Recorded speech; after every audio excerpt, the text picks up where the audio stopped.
number 1. Dubs and Mega, they wind up making it through as well, and that's because of Mega staying alive too. Absolutely, incredibly talented duo, man. Honestly, I'm looking forward to seeing what Aiden can do, and Sean, so hopefully they step it up in this next game. Game 2 is about to get on its way, man. Are you ready? I am ready. Ladies ready? and gentlemen, in this sold-out arena, are you guys ready for game number 2? Oh yeah, they are. Oh yeah, they are. 8, 7, 6, 5, 4, 3, 2, 1. The battle bus has launched. Game number 2 of the Fortnite World Cup Duo Finals is underway. Again, I'm just going to keep saying it, the most nerve-wracking part of any competition, but definitely Fortnite for me, is the second you jump out of that bus. Yep. Right? Once you hit the ground, once these players hit the ground, they're going to definitely have hopefully less nerves, going to get back into the flow, back into the farming mentality. And man, I'm looking at these llamas on my screen, and I'm just hoping that they find them. There's nothing greater than finding the new upgraded llamas at 350 mats. Dude, they're insane. And they're everywhere. And look, wait, can we look at the map? Look at the north side. You've got 3 llamas in a very small area. Llamas. And many players have gotten better at spotting llamas from very, very far away. I mean, the one thing I tell, I was telling my teammate Malachi, I was like, listen, man, sometimes you just actually have to tell yourself, hey, we should probably look for llamas as we're flying in, because usually you're looking for players who's going to be landing next to you. But if you actually keep an eye out for that adorable pink, purple, and blue llama, and there's one. I mean, look, you're just going to get rewarded with shield, rotation. There's shadow bomb storm, campfires, minis. I mean, these are incredibly valuable. And remember, materials get capped at 500 of each type. So when you get 350, it's done its job for you. You can spend much less time looting and, farming, and much more time looting. And look at Zate perfectly using the Shadow Bomb Ninja. For players at home who are wondering how he just used it for way more than the 6 seconds it actually lets you use it for, explain a little bit of staying on the side of the mountain. Yeah, all you have to do is just continue that jump animation. That's going to trigger the double jump. And as long as you don't touch any solid ground, you're going to be able to continue to double bounce back and forth, man. It's an incredible, incredible use of the Shadow Bombs, and you're probably going to see a lot of players do something like that in the late game off of other people's builds, and which is way more difficult to do that off a mountain, by the way. For sure, as we now take a look at the storm is landing side of the map, and the storm is very far. Great point to bring up there. We can see on our side, the zone right now basically gets cut off at Dusty Divot and Neo Tilted, and the rest of the north side of the map are in play. So everyone near the middle and south side will have to move, and you see in the elimination feed very early on, Elevate does get cut down. So a tough start for the duo from 100 Thieves right there, as you've got to wonder if Arkram's still alive. Either way, though, Daedra and M11Z looks like they have players down in Loot Lake. In Loot Lake, Lucky Landing, and they do have a duo nearby. Looks like they're trying to obviously back away while continuing to farm up. Lucky Landing is not really a 4-person landing. When more than two people land here, one of them is going to be leaving a little bit handicapped. And Yuang in a fight right now, popping that last big shield, so all of his damage that he will take from now on will be permanent unless he gets an elimination and gets. Look at how good these stink grenades are right now. Scram and Mexi have lost so much HP off the start of this one just from getting ticks. The spray does come on through. A third party, though, beginning to shoot down on a Yuang. So another player putting their attention towards this fight. Trying to line of sight at Snobby, but KBB does go down. It's now Yuang all by himself, and no materials left, Ninja. He can't even take a wall. They're really, this is an abysmal position to be in. Yuang knows that, trying to fall back to his teammate to maybe sneak a revive, but I just don't see. A lot of these players really are kind of hesitant, you know what I mean? They don't necessarily want to push. There is a third party now. They don't have a lot of shield. Are they going to get off the right play? They're going to push forward. Yuang, no shield. And he's going to get the double! He's going to get the double and the revive on KBB. And there was some delicious shockwave grenades that just slid down the ramp. Yuang takes them down. The 4 builds left. I believe there was some help. The shots that came in from that third team getting nearby, which weakened them at first. Yuang gets the cleanup on the last one right there. What a swing for the duo. Shot does come in onto Keys, though, as another fight going down just outside the desert side of the map. Keys and Slacks up against 2.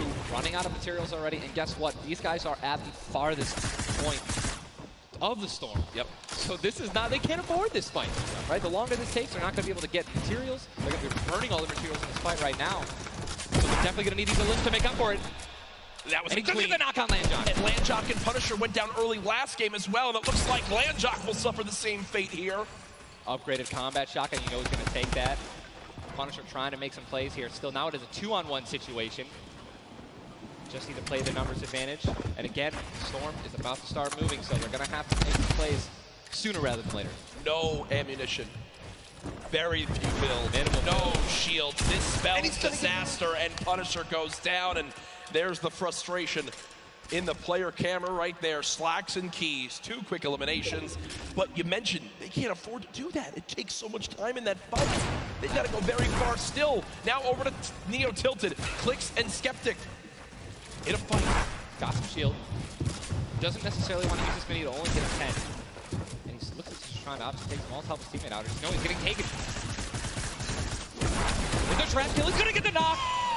Unbelievable, incredible plays. Bad Sniper goes down, and now he's continuing to branch out. When you guys are in fights like this, you always want to do exactly what he's doing right now, which is branch out, continue to build these little 1x1s with pyramids, try to confuse your opponents of where you actually are healing up. Skeptic, just 8 builds left. They're trying to stay alive right now. They do have the number advantage. Clips has time to pop 1 mini, and it looks like they're going to go for it right now. They made the conscious decision to try to build out, but no. They back up for a moment. Finally gets a shotgun. Yep. Shotgun picked up. Grenades now as well. They want to go for the second elimination. And we take the L. Oh my God, we got some trap talk. Did he just take the L in real life? Did he just take the L in real life?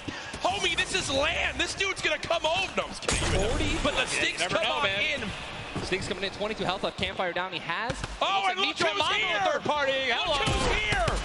NA puts up the take the L, and EU says, no, no, no. This is the World Cup, baby.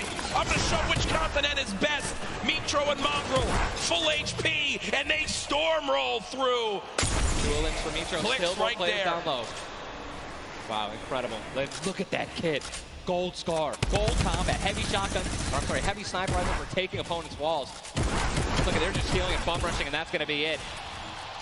And there's no shot right there. Skeptic, you saw, hey, putting on a show. I love it. The man does YouTube for a reason. But then also a fantastic player. I think speaks a little bit too soon. Aiden now on your screen. Does knock 1. Hasn't finished the elimination yet, so still will gain 50 HP if he can get the full. There it is. Now a 2 versus 1. Aiden and Sean. Look at how weak Sean is, though, Ninja. Sean has absolutely no health. A little bit of shield. Hopefully we're going to drop some minis here. Ace being the good team that he is. I'm sure he's calling it out right now. But it is also a 2-on-1, and they don't know, we don't know how weak this guy is right now, but if he is weak, they're going to look to try to trade. And there's a double shotgun shot for over 21 white. Players no shield left are going to try to put the pressure on. Sean has health, and look how aggressive they're being. They're both one hit. They get that trap. They're going for it. They're saying, nope, you would have thrown the trap down by now. And there it is. And look at the take from Aiden. The jump out to the side, and they'll be rewarded with shields, with materials. And look, Aiden actually, there was 2 big shields. Yeah. Aiden's got the full health. That's incredible, man. You see the stats so far in this game. Aiden has done 434 damage, has taken 312, and he's near backup to max health. I know Aiden is a crowd favorite here. Every time the camera goes on, there's a big cheer from this sold-out arena. For those of you guys who do not know, the Storm Circle is about to update right now. We just saw our second one, forcing everyone out of the north and east side of the map. And also, guess what? Every single llama was found. Yep. All 5 llamas have been found, so we have some probably high material players right now. A lot of rotation. Oh my God, I can't even. Freaking out, man. You're getting into it. Looks right like now. a lot of people. I love it. Yeah, we're looking around. They're all gone. There's only 1 airdrop that's left, which means a lot of players. It's very difficult, man. Going for airdrops is super risky, but it looks like everyone at the World Cup here is taking their chances. And what's kind of funny with this zone, as you see it on the bottom right side of your map, the slipstreams are there to basically help everyone get from the southeast, east, and south side of the map easily into this zone. So if you kind of sit outside and wait for players to move in from the slipstream, you might be able to deal a lot of damage. And remember, you might think, oh, well, there's no way you're going to get that elimination. I'm not even talking about that. I'm saying free damage for Storm Surge when that comes into play, because it is going to happen very, very soon here. We're about a minute away. It literally looks like we've been watching action. But there's 84 teams, 84 players left still. Yep. I guess that's a testament to our observers backstage. Great stuff to them. Sizlucky does take a bit of storm damage right there. Chug splashes in the inventory. And Ninja, like a dolphin. Chug splashes have came into this game and they've completely taken competitive by storm. Are they the best healing item currently in this meta? I think that, there's a lot of items that get added where, not everyone is all unanimous about it, right? Some people do not like it. But let me tell you something about these splashes. I don't think I've ever seen more positive, reactions from an item being added. than when Chug Splashes were added. I mean, nothing but positivity on Twitter. It was absolutely incredible. I woke up to some delightful posts. Delightful Just some delightful posts. Yeah. Those of you guys who don't know what they are, each one, Splash, they come in packs of 2. You can stack up to 6. They give you 20 health or shield, whatever you're missing. And they're instant. You throw them down the ground, and they can be used to heal you and your teammates around you, as well as, if you really want to be a troll, your enemies that you've knocked. Here are Mongrel and Mitro in the zone, and you talked about this inventory. I'm going to come out and say it right now. There is no way someone in this lobby has a better inventory than what Mongrel has right now. And when you come into this, they were already in your top 3. So they're in a position right now, Ninja, where they have a pop-off performance right here. With only 6 games being played after the first 2, they could be your leaders. Absolutely. I mean, they were only 2 points away from first, man, and they didn't even win the game. And Mongrel went down early before placement points were even rewarded. So Sean and Aiden in another fight with Quentin and his squad. Sean trying to take some walls here. And he's out of light ammo. Out of materials. And he's out of materials. So he can't even spray right now. Yep. The one thing you can do is spray an AR, and that's not really going to be effective against top players if you're actually trying to take walls. Well, the player tried to drop a trap down low to bait Aiden, but Aiden does not fall for it. This seasoned veteran trying to cover his back. Players beginning to spray on through. Stink bombs dropping, and there's one of them. Another shot comes in. Gets his shield. That's why he went for the thirst. Yep. And grabbed the mats. 365 mats now. He is, or more than that. He's got. Get out of the stinks. They've got to get out of the stinks. So weak 2. Look at how weak they are. And don't they can get both Sean and Aiden. I think that's exactly what they should. They split up. Now he's trying to take them one by one. He's getting pushed by more than one person. Quick reaction from Aiden, but this looks like it could spell disaster for the duo. Damage dealt 639. He does go down, though the quick edit comes through. Making plays. Now it's up to Sean. Can he clutch it? Only 2 HP. Got some minis. Picked up some ammunition now for his minigun. But looks like Spades is just way more healthy. And obviously there's 3 other players who are around him as well. So what's he going to do? Looks like he's going for high ground. Smart play, but he's out of mats. Oh, no, he's got wood. He's got wood. He's good. We both freaked out. Going to put himself in a nice pyramid. For those of you guys who don't know, when a brick or a metal pyramid. Big thing to know. Look at his zone. He has to push. That's it. He has to push. He has 52 health, but the zone is right at his back. He's got to go. Don't even worry about Storm Surge. They're 446 above as well. Has a shot. This and is done. Going to be taken down. I mean, that's just the worst position to be in any competitive game, is being weak, low materials, low health, and being forced to push in. Every time you watch Aiden and whoever he's playing with, they are always the most aggressive, it appears. Yes. If you remember the famous moment, I think for me, arguably one of the most famous moments in Fortnite competitive history was the Nick Merckx and Aiden duo, where they made it into the big bonus about a year ago. Oh my God. And a crowd popped off. Well, they're always scrappy getting into eliminations. Here, the stat popped up for a second. Aiden and Sean had done 680 damage in the game. The average in the lobby was 80. They were 600 above in this lobby already. Unfortunately, though, when you fight that much, there's a higher chance of you going down. Speaking of potential fights, here's Sizlucky and Brush, who we saw earlier on in the last game at Fatal Fields, struggle to stay alive. Now in another tough spot, as they're both low on shields and low on health. Decent rotation items, 2 shadows on the launch pad. Again, I always want to keep stressing that, because if you guys have some launch pads, even one shadow can get you into another zone. Right? Yep. Which is going to hopefully get you those placement points that you need, or even put you in a position to get some eliminations. But yeah, as you said with Aiden, we mentioned this earlier, are people going to change how they're going to play, right? Are they going to do anything different here at the World Cup? And guess what? I'm pretty sure we can say that Aiden's squad is not doing anything different. They're being incredibly aggressive. They're putting the damage down. And unfortunately, there were just too many players who took advantage that they were weak. And that was the top 5 leading into this game. You see it updated again right there on your screen of where the leaderboard is at the moment. Mitro and Mongrel staying alive, in a great spot, holding this pyramid edit. And for people at home who might not know, he's not exposed right there, right, Ninja? He's peeking through his build. Correct. As you guys are peeking through a pyramid, you hit edit on it, you cannot be seen, right? And you can also see through it. It's a very amazing feature. Fortnite Battle Royale. Fortnite Battle Royale, the ultimate Battle Royale experience. Ultimate Battle Royale experience, man. Blue T is in the storm, taking damage, a lot of damage, and he's still going to be rotating. Road taking damage as well. Thomas going to have to make some plays. And there goes Road. He actually just got knocked. 66 players remain. And this storm is kind of moving a little bit away from Pleasant Park. But it's once you have a high ground mountain in play, I mean, I'm wondering if it's going to go north. There's 3 high ground mountains in play. And really mixes it up late game. A drone ship that people can wind up going on top of, and those are brilliant to use. Oh, absolutely. If you guys can get up on top of those, guess what? You have ultimate high ground on the map without having to place any mats. Yep. It's incredible. You can't get sniped from above, and you can deal as much damage as you want. Also, it's incredibly difficult to shoot players that are up there. 100%. But it's important to know that after the 5th circle closes in, those air vents will stop working. So if you don't have any rotation to get down, glide or redeploy, anything like that, yikes. That's a massive yikes. So you have to pray that someone puts a launch pad down underneath it somehow. Yep. And go for it. Yeah, just risk it all. Most of these teams will mess that up. Now, we talked about our Game 1 winners, the team that took home the Victory Royale, which is, again, 10 placement points, the max you can get for placement in these games. It was Zayt and Saf, and they're currently set on up in this zone for the moment. Did they just get the zone as well? Are they the yellow team in the minimap? I mean, they're close enough for sure, I can see. I think, no, actually, no, they got to rotate a little bit, but look, they got 4 shockwave grenades. Yep. And they'll be all right. They'll be able to make it happen. Airwax and Peacock, man. Here we go. They have to rotate the farthest. Look at how many stack players are on this side of the lobby right now, and they're all going to have to move very soon. Yeah. Arkram and Falconer have a tough rotation ahead. Slacks and Keys. Watch them fight a little bit earlier on against Landjock and to pop those heals till his teammate comes in. Yep. No, he missed one. He did miss it. No, teammate's full. Teammate's full. Okay. It doesn't matter. Geez. Teammate's full. You know, I was playing with Myth the other day, and he was using a lot of chug splashes without me, so, you know, I'm really sensitive on it. Really sensitive. We'll let you and Myth handle that one. As, again, it seems like some tension there, but we continue to move on in this fight. This is game 2 of 6, folks. The matches will be going on throughout the day. 62 players left in this one, 35 duos. And you see Arkram and Falconer. It looks like they did a duo shockwave to try to fly across the map together. Good teamwork. As the frantic rotation begins to move on in, more Storm Surge will soon begin to come into play as well. Jack, I have a question for you, man. Yes. Once these circles start closing in, they're so small. What do you think is the play? To rotate in right away once it's revealed if you're far out, or to wait and be the last team?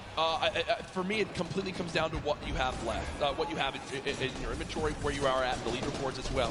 If I'm in a position where I know I need to make some ground up on the leaderboards, I want to rotate early and try to begin to spray back on the opponents to get some free eliminations. Yes. If you get the zone on you, you begin to just build on up and get that height so you can spray on down as well. In this one, though, again, all comes down to rotation. If you have nothing to rotate with and you're far away, I think you play late and hope someone else drops a launch pad near you and use that community pad to your advantage. Yeah, we're looking over here at Ewing, 3 eliminations, sitting here with some very good materials, and it's definitely a very delicious loadout. Anyone with a heavy sniper and a blue SMG in a combat. And remember, he started the game in Snobby Shores with that clutch when KBB did go down, so they're still in this one because he still has that beautiful blue combat where he clutched it with, man. Yes, he does, and all the materials he could ever ask for it. Nearly 100 builds in this one. You see they're marking right now. I think they have a double heavy sniper combo. They're either marking double heavy or they're saying, focus this, the zone's closing there. We're going to find out soon enough. It literally looks like he's marking exactly. He's trying to look and see. Yep. Oh, they do have a double heavy sniper. And Ninja called it. The man knows. They see one. And no! You guys saw the pyramid. This is exactly what Jack talked about earlier. You need 2 walls, 2 layers protecting you from one of those walls so that double sniper will not take you down. But they've got the tools, the key to open all doors, as I put it. And this zone, Ninja, it just moved over a mountain, man. It just moved onto the side of the mountain, so high ground will be in play. But at the same time, Ninja, half of the low ground still in play, so it's not as bad a position for the low ground players. Here's a look at Mongrel and Mitro. Remember, Mongrel did go down early on in the last game. He's got to back on up because he's burning through materials very, very quickly. They're far above this Storm Surge, so they're good for the moment, and there's the replenish from his teammate in Mitro. 64 total builds left. Always see them doing this. They always split half and half maps with one another, and then they go and collect the others, and it's just a perfect way of making sure that you guys have equal material. Look at how weak Saf is. Saf just sneaking up through with that Shadow Bomb. The spray coming in from Mongrel. Stink Bomb is hit as well. Everyone focusing these players on the outside. They've got the minigun firing too. The lobby now picking up quick as we move into our pit zone. The storm is closing in, and that's going to be forcing everyone to get into where the safe zone is right now. It is moving in towards Pleasant Park. Guys, this is absolutely insane. 51 players still remain, by the way, in a circle this small.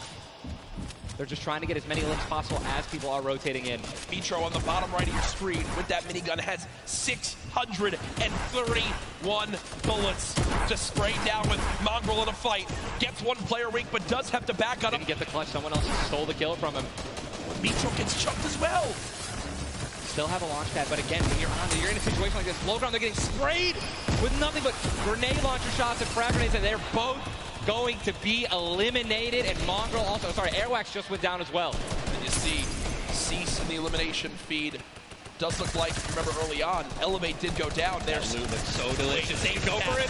Zane and Sap, do they do it? Do you go for it? There's a launch pad there and so many materials. This is game-changing loot right now. They've got the builds to go for it if they want. They're going to do it. They're going to make the play. A gold combat shotgun too, man.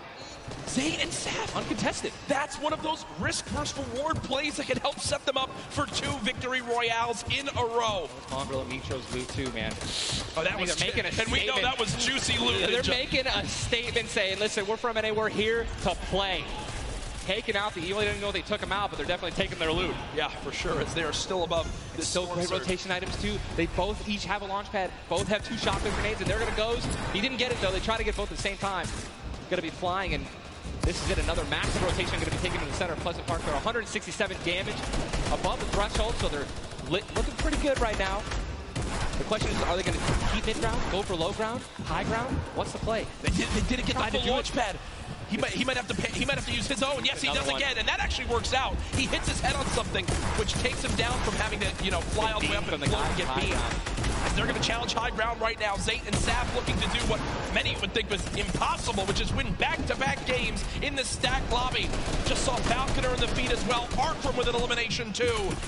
19 duos left as we're moving towards the placement points, Ninja, and these duos know exactly that. 3 points if you make it in the top 15, which could be the difference between first and dead last. What are they going to do? Are they going to prioritize rotation in and not taking damage, or are they going to try to play it a little risky and go for the elims? If you're going to be shooting, going for elims, definitely open up to a lot of spray, shotgun shots, AR shots, someone suddenly taking the high ground on you. So it all depends on how their play style is going to unfold, man.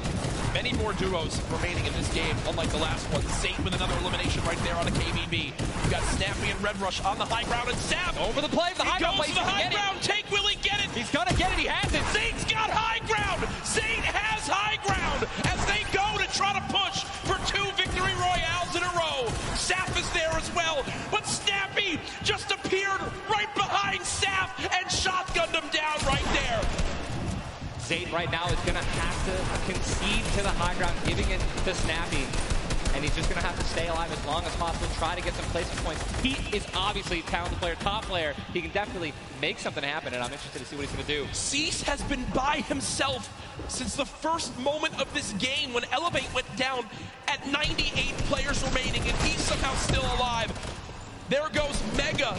You've got Darox and Item on the low ground. Vorwin getting chopped down as well. Zayt with about 100 HP. Uh-oh.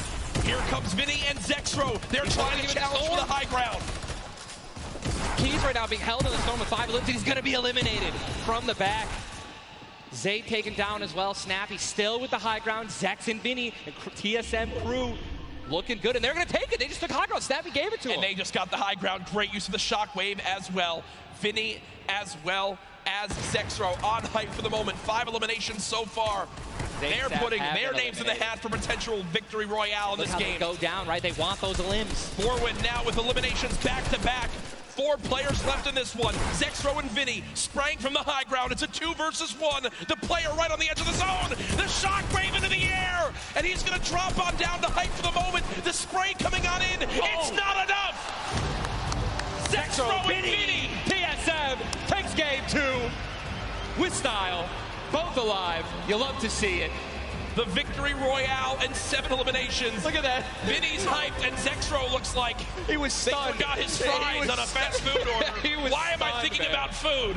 Oh my, Jack, it's pretty expected at this point. But God, it's on brand. 2 NA teams have taken game 1 and game 2, and honestly, I think that we can all say that the teams hyped up the most have been even. Guess what? Mongrel and Mitro, man, they've also been performing well. They still have so many points from eliminations. Yep.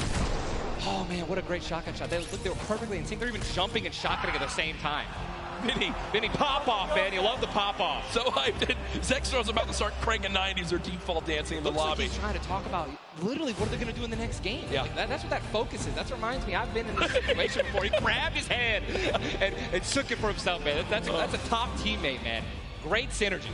what a start to today's competition. The energy in here is insane. I am looking around, and there are thousands and thousands of people filling up the Arthur Ashe Stadium live from New York City.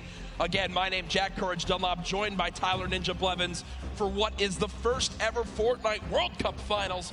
$30 million on the line this weekend. Millions will be tuning on in from across the world. There's so many ways to watch, and we're just 1/3 of the way done with today's action, and it's already been fantastic. I don't even want it to end, man. I could be here all night. These games are incredible. Yep. And just listen, if you guys are watching at home, you guys want to be here, right? You guys want to be competing. Take notes. Yeah. Watch these players. Watch how they build. Watch the fights that they take, the way they rotate. And we'll see you guys here next year, man. Well, guess what? Game number 2 ended with style with the North American duo of Vinny and Zexro taking it there on the floor with none other than Jordan Fisher. Thank you so much, Courage. I appreciate that. NA showing up and taking care of business. Games 1 and 2, Vinny and Zexro with a fantastic in, both together, which is an incredible thing, right? Walk me through the just in-game for you guys. So the comp's kind of hectic because of all the noise, but we're just really good at playing together. Like, we're the longest duo that have played together. So yeah, we just know what. Great. Fantastic work, guys. Back to you, Ninja and Courage. JD! Thank you so much, Jordan. The duo of Vinny and Zexro, you know, they've always been known as being so aggressive. Yeah. From all the times we've seen them in these competitive tournaments. While they might be some younger players, they've definitely been around the block here in competitive Fortnite. Again, you just see them, just like a lot of other talent here, always at the top of the duo qualifiers every single week. Even though they already qualified, they continue to keep playing, and practicing. Guess what? They just took a game number 2. You got to be pumped right now, man. Once you win one of these games, you can't let up, though. Again, and that's why I love that energy. Zex was immediately just, I felt like he was just talking about, what are we going to do next? Hey, man, good job. We won that.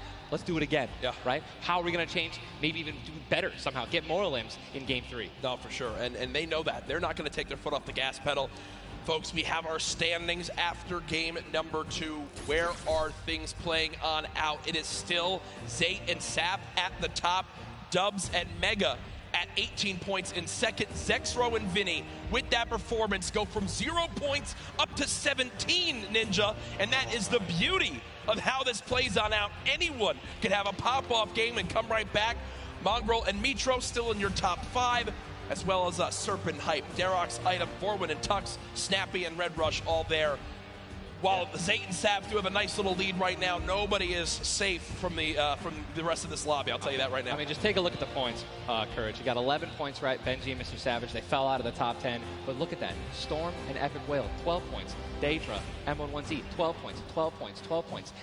All they need is 2 or 3 points, 2 or 3 extra eliminations right there, and boom, they'll move up 6 places. Yep. You know what I mean? So it's still anyone's game, all right? 2 pop-off games, 1 pop-off game, boom, you're already in the top 5. Remember, if you get 50th place or 11th place, from that whole time in between, you win $100,000 as a duo. Still. But if you go from 10th up to 1st, it jumps all the way to $3 million. So everyone, eyes on that top prize. We are just 1/3 of the way through the action today, but I know we've had a lot of fun up here, Ninja. What an absolute blast. Ladies and gentlemen, here, can we give a round of applause to Ninja for hopping in for some guest casting?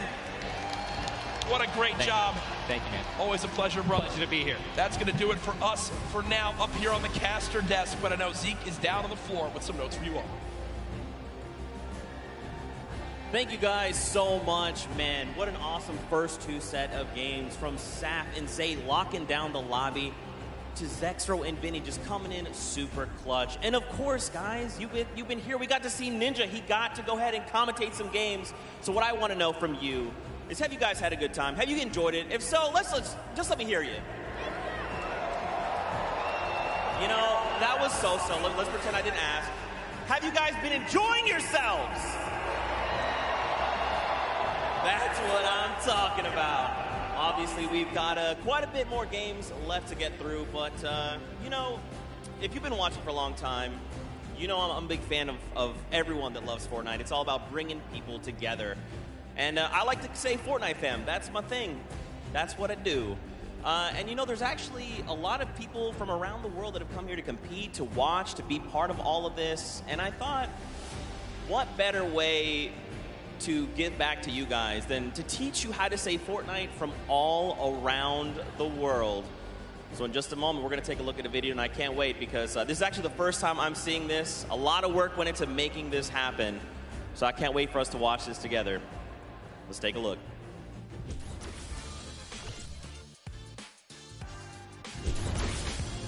Hello Fortnite fam. 포트나이트 팬 여러분들 안녕하세요. Привет, Fortnite семья. Ne ho detto io. Tjena Fortnite folk. Jag är fan av Fortnite. What's up, Fortnite fam? Fortnite 팬 여러분들 안녕하세요. What's up Fortnite fam? Hey, 저는 Fortnite fan. What's up Fortnite fam? Was geht Fortnite-Freunde? 冠军等着我们。 What's up Fortnite fam? Yo, what's up Fortnite fam? Are you trying to do the floss? Sorry, I'm texting. What's up Fortnite fam? What's up, Fortnite fam? What's up Fortnite fam? What's up Fortnite fam? E aí, galera do Fortnite? What's up Fortnite fam?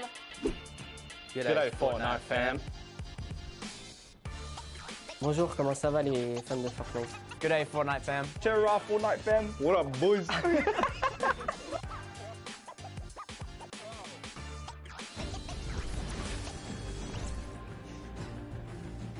That was even better than I thought it would be. Just embrace it. We, as a collective, are the Fortnite fam. Get used to it.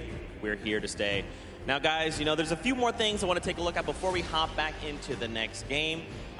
One of the things to kind of do if you're here or if you're at home, you've been watching, Ninja actually had a pretty dope hoodie, a World Cup kind of exclusive hoodie. Would you like one of those things? Would you like one of the crazy World Cup shirts that we have? You can totally get your hands on one. Head on over, retailroad.com. Get yourself a nice shirt. We've got some hoodies. We've got hats. We've even got the little drone that's the battle bus. It looks amazing. The top balloon is actually the drone, so you've got the bus that's literally flying around. You best believe I'm going to pick one up and mess around with my family. They're not ready for it. But there you go. There's some on your screen. Also, that Drift shirt, by far, my favorite piece of merchandise ever. Those of you that really do know me, you know I love Drift. He's easily my favorite character. But just some cool things. If you're looking to get some World Cup exclusive thing, go ahead and take a look. Now, for those of you who have also been watching kind of all 10-week qualifiers long, you know we love Golden Boy.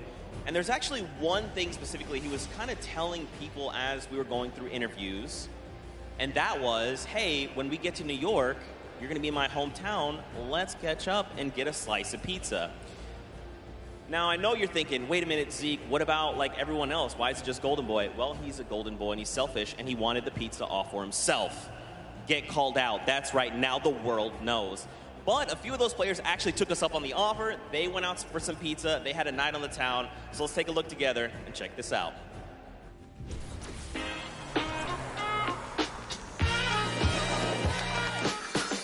New York City. We got the Statue of Liberty, Central Park, the Empire State Building, and the first ever Fortnite World Cup Finals. I couldn't be more excited about the greatest Fortnite players from around the world coming to my hometown to duke it out. But before the action started, I took World Cup qualifying players Aiden and Chinkin out to show them the Big Apple, starting with PC Gaming Cafe, Waypoint. What's up, boys? Hey. Welcome to Waypoint. Good to see you. Good to meet you. Good to meet you. All right, fellas, let's go and grab a drink. Let's go. All right.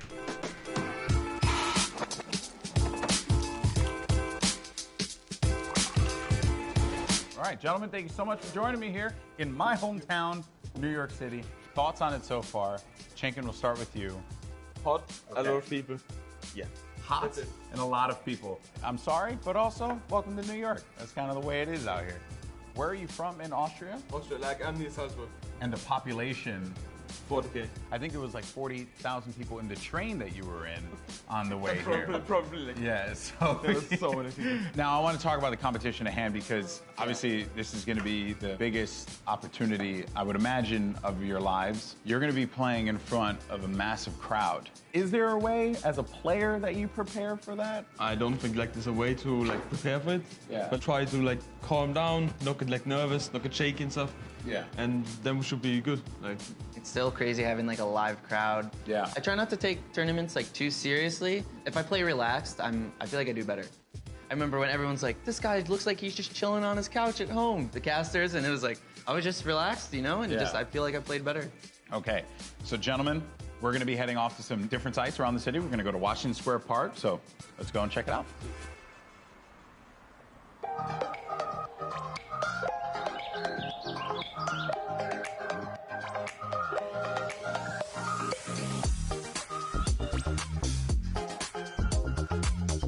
All right, so now here we are in Washington Square Park, gentlemen. And I love the fact that we've conveniently set this up. I don't know what these pieces would symbolize. I don't know. I'm not too sure. Is it like king or queen? While we have this here, let's talk about competition.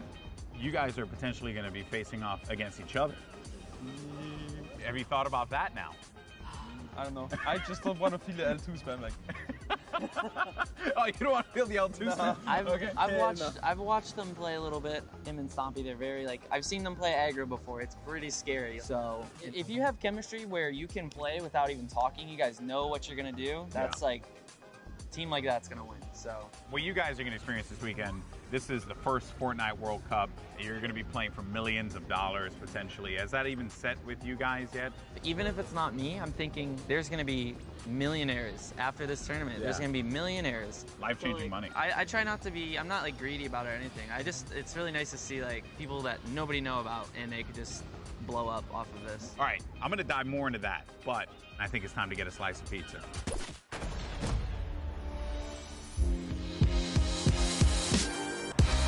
Take you out for a good pizza. We'll get some pizza. To give everyone pizza. Yeah, I'm gonna show up with 2 giant boxes of pizza. Pizza. Say I won't, Bala. Say I won't. And I kept telling people, hey, I want to get a slice of pizza with you. You know, all the players, and they all ignored me. You know? So thank you guys so much for coming out. I really appreciate it. Obviously, this has been an incredible journey for you all. You're now on the precipice of one of the biggest events in the history of all competitive gaming. I'm happy that it was a fair chance for everybody, you know, open qualifiers. Yeah. You could have no exposure, but if you're good, you get in the tournament. So I'm just really thankful to be here, and I'm going to enjoy my time here. Yeah, we just try to make our fans happy.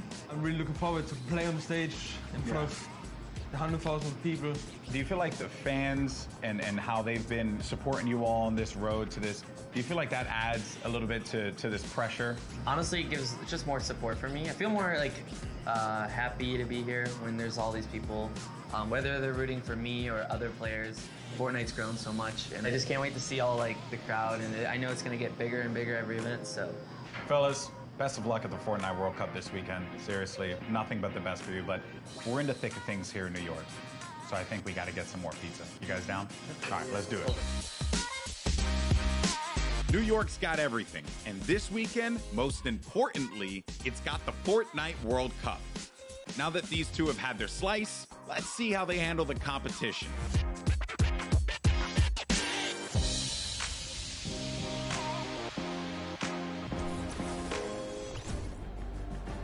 Good guy, golden boy. You gotta love him. You can't not. He's just the best, and it's really cool that he got to go out, hang out with Aiden, get some pizza, and, just tour New York. You love to see it. You love to see it. Now, guys, there is actually a dynamic duo that we want to talk to. We actually have Jordan Fisher standing by. He's going to be chatting with Nyx and PF Zin. These guys qualified back from the Brazilian region, and they've got some things to say. So, Jordan, let's go over to you. Thank you, my friend. I've got Nyx and PF Zin here. Nyx, you have been absolutely dominating in the last few weeks, especially where the solos and the duos are concerned, being the first Brazilian player to qualify for the World Cup. Can you talk to me a little bit about the dynamic that the two of you share as partners? Nyx, você estava dominando nas últimas semanas, principalmente para os qualifiers da World Cup. Você pode falar um pouco sobre a dinâmica de vocês? Eu e o PFzinho costuma jogar bem agressivo e tentar pegar o máximo de eliminações possível. PF Zin and I, we try to play as aggressively as possible and get as many eliminations as we can. As you should in the name of Battle Royale, right? Now, PF Zin, you seem to balance out the fiery kind of loose cannon nature of Nyx, who is obviously a dominant player, kind of helping him set up for a solid in-game. What's it been like to work with such a young and fiery player like Nyx? PFzinho, você parece que você consegue contrabalançar o estilo bem incendiante do Nyx. Então, como é que é isso para você fazer esse lado mais balanceado da dupla? Basicamente eu tenho uma role de suporte, então eu meio que fico nas backlines e ele vai na frente. Quando a gente tem o high ground, por exemplo, ele tem a função de ficar embaixo matando todo mundo e eu controlando o high ground. Basicamente é um lado mais estratégico, enquanto ele é o lado mais agressivo. Basically, I have more of a support role. Whenever we're in high ground, I'm just more in the background, supporting him. Like he has a more aggressive role. Setting him up. Yeah. To fire the loose cannon at the end. It reminds me of the very W key in a West that I play on all the time, and that has really, just got me cranking my 90s on a regular basis. You know about that courage, right? Am I right? Back to you. Whoa. Jordan, it's back to me. Come on, Courage, he's just found the chicken parmesan. Someone whispered the word and he went running. You just see it. Also, big shout out to Nix and PFZen. I actually chatted with Nix very quickly. He walked up and was like, "Hi, I'm Nix." And I'm thinking, this guy knows how to talk. So I talked a bunch of stuff, told him how much I loved him. Turns out he didn't understand any of it. So I had to get a translator and tell him that I love him. But that's how things go. Now, of course, guys, I know what you want. You want more games. We have 4 more on deck. So I think for now, we're going to send it back up to Golden Boy and Monster. They're going to get us into these games. So how's DJ Mike Realm? Play us in.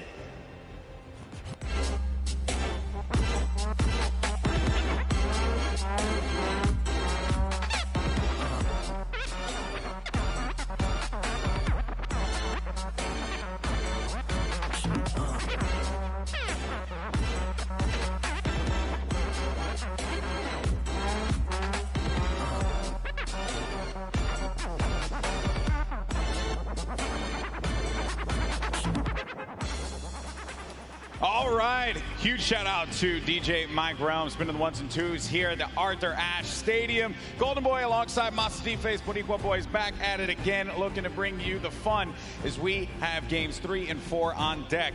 And so far, this has been one of the most exciting events I've ever been to.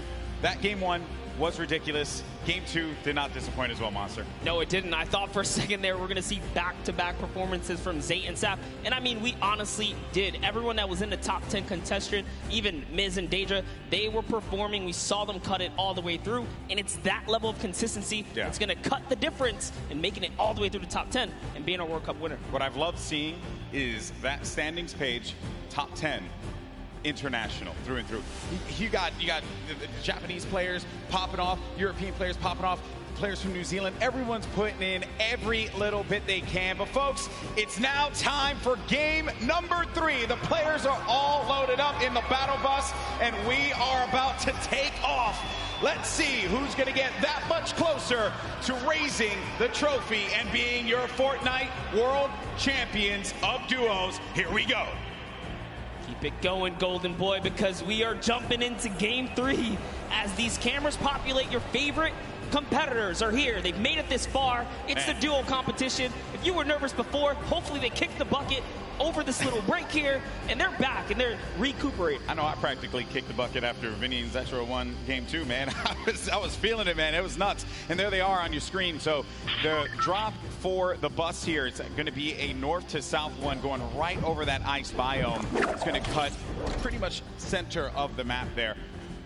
And Vinny and Zexro, I'm very happy that they're performing this well, Monster. This is a duo that had so much success. Even going into the World Cup qualifiers, we all were like, yeah, this is a duo that definitely should make it. This is a duo that, hey, they could even win the whole thing. Yeah. And then tragedy struck as Zexro had a few problems with arthritis and different things with his hands. And I'm make sure I'm getting that right. And I'm just bummed out about that. Good to see them here showing up, man. That's huge. I mean, that's what you expect of our competitive veterans, specifically Zexro, Vinny. They go back to as many of the LAN tournaments that we've seen, as does Zayt and Sap. But anyways, in here we have UN KBB. He's going to take down Mexi. Is Scram close by? Is he close enough? And this is a battle going down in Snobby Shores. So off the rip here, we have players getting dropped. That's actually going to be our first elimination. Lucky for us to catch that one. But there's shots coming in from the Viking Island right up above. And he just kind of turns a corner, sweeps him up, catches that full elim there. So that's his now. Yeah, a little toe-to-toe action here, Golden Boy. Very rough situation being here, but Zexro now looking to engage in this one. Potentially here is going to have, we're going to go over to his POV now. Kind of get, it's a little wild, man. It's like just getting the bearings all together here, I think, for the players as well. That moment where they can just have that conversation. What are they going to do? How are they going to just implement their strategy going into the next game? What is that strategy going to be? Do you mix it up? Do you change your drop spots? These are things that are going to be so important for these players. The time that they can take to just communicate with one another. Now Scram looking to be potentially in a world of hurt here. We heard from Nyx, PFZin earlier on. This is the Brazilian duo. I don't think they know that.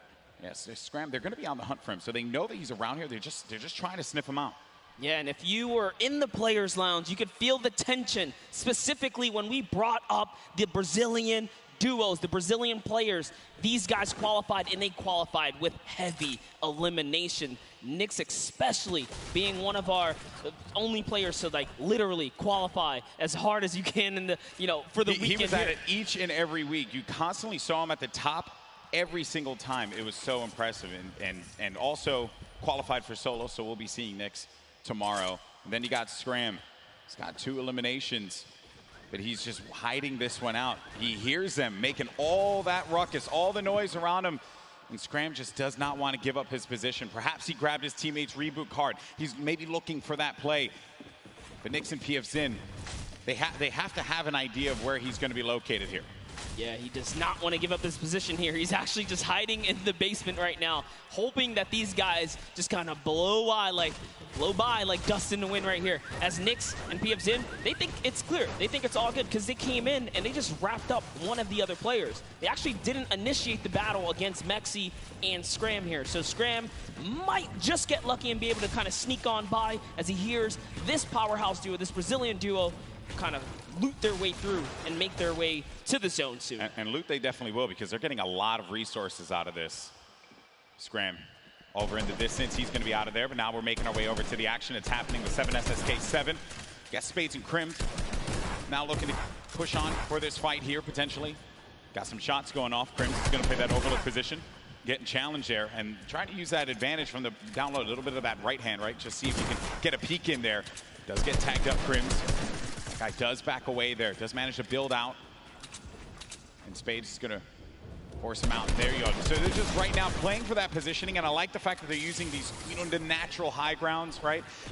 Get to the top, hold it down. Don't really focus too much on just trying to get in their face quite yet. Give yourself that moment of opportunity and really get a lay of the land, and then going for the engagement. Yeah, absolutely. The best duos will try their best to isolate their opponents, really force them into, very weird situations like this, force the 1v1s, and hopefully get those free shots, and then pursue the push here. So again, look at how now they're split up again. So Spades and Crims are doing a great job here, pressuring and isolating their opponents right now. And so far, they're definitely dictating the pace of battle here. Yeah, that's what they want to continue to do. They're suffocating them, plain and simple, right? Not let them get any kind of movement there. I mean, Jamside and 7SSK7, they're looking, they're having a conversation of what the play is. What is the movement going to be? But Crims and Spades are not going to allow them that opportunity to breathe. That's going to be the down there. Crims managing to knock down Jamside. He's looking for 7SSK7 around the corner, and that's going to be the elimination registered. Both players are going to be out of there. And a big win there for Crimson Spades. What a clean push right there. Crimson Spades have so much to prove here, because when they qualified, they were kind of looked down on like, wait a second, was it luck? Was it not? No, they're here to show it off and show why they're at the World Cup Finals. But now, hopping back with Miz and Daedra, we saw them have a great game one, came out top 10, and they're still in the running. They're in about the top 10 right now as well, based off of eliminations. Not necessarily picking up too many placement points. They're heavily dependent on just piping up these players at these points of interest, and looks like Lucky Landers is theirs right now. And they'll have that, but let's see. It isn't Daedra. They linger about it.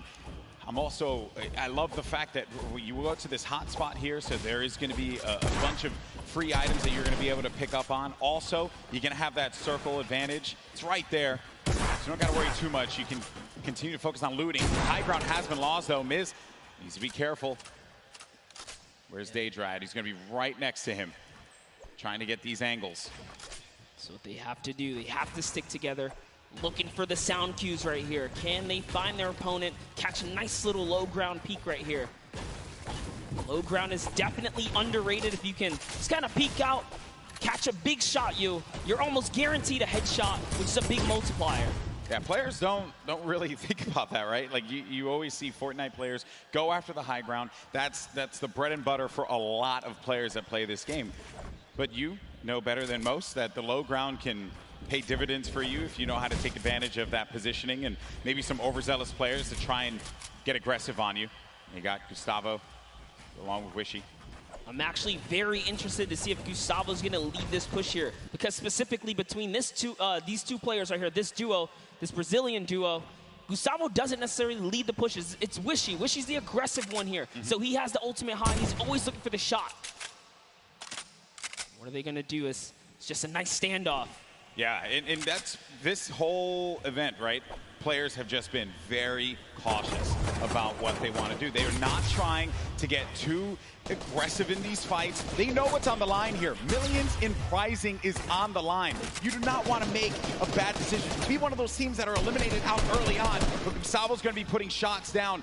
Focusing this player, forcing him to actually build up. He has no builds to work with as well. 19 HP remaining, and just a hope and a prayer, but unfortunately for him, that was not going to be enough there. Gustavo's out. Wishy isn't going to happen for him either. And Miz, he's feeling it. That's going to be 2 elims for this duo.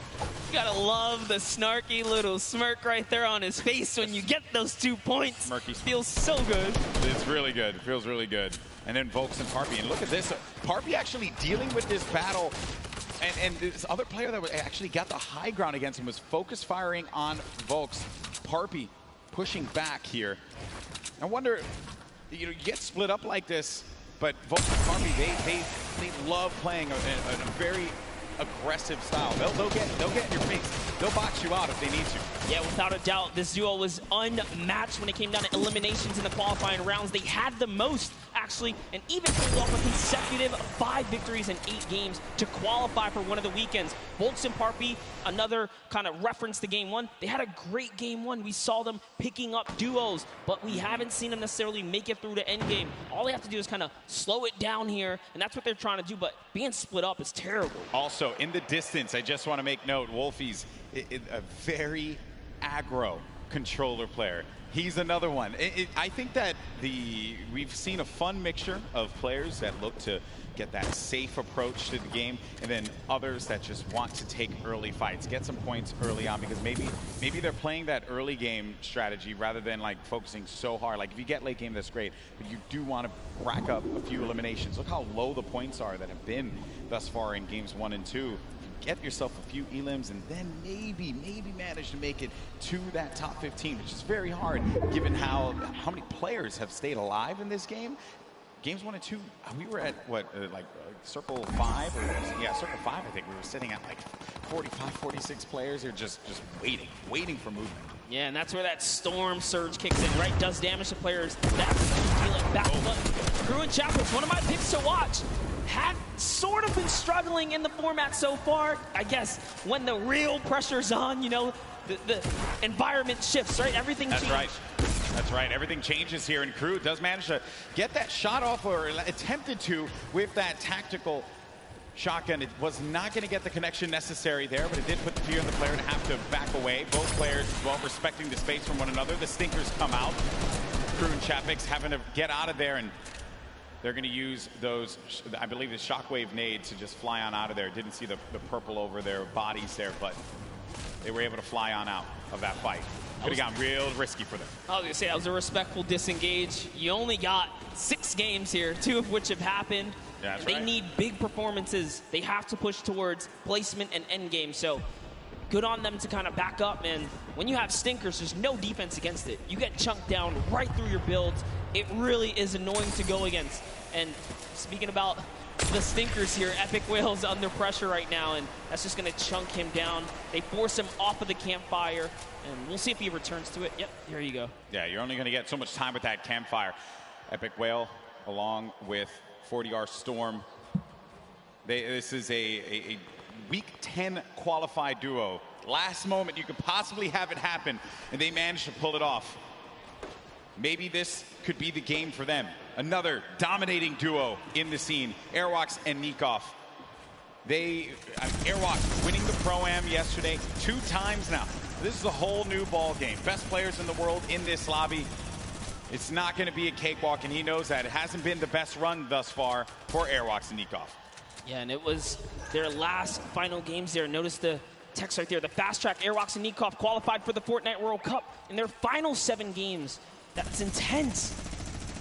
They were struggling so close on the cusp every single weekend, so close to qualifying. If it was 5 placements, they were 6 or so like that. It was that close for them. But jumping in here, Crew is going to put some pressure down, and it looks like his teammate has been traded out as well. He's already gone. Also going to see some eliminations over in the feed as well. You got Crew who just cleaned up on Volks, but Septic took out X-Mend. And then I think I saw XXM pop up there on the receiving end of a shot there, so will be out of the action as well. Crew by himself has 1 elimination.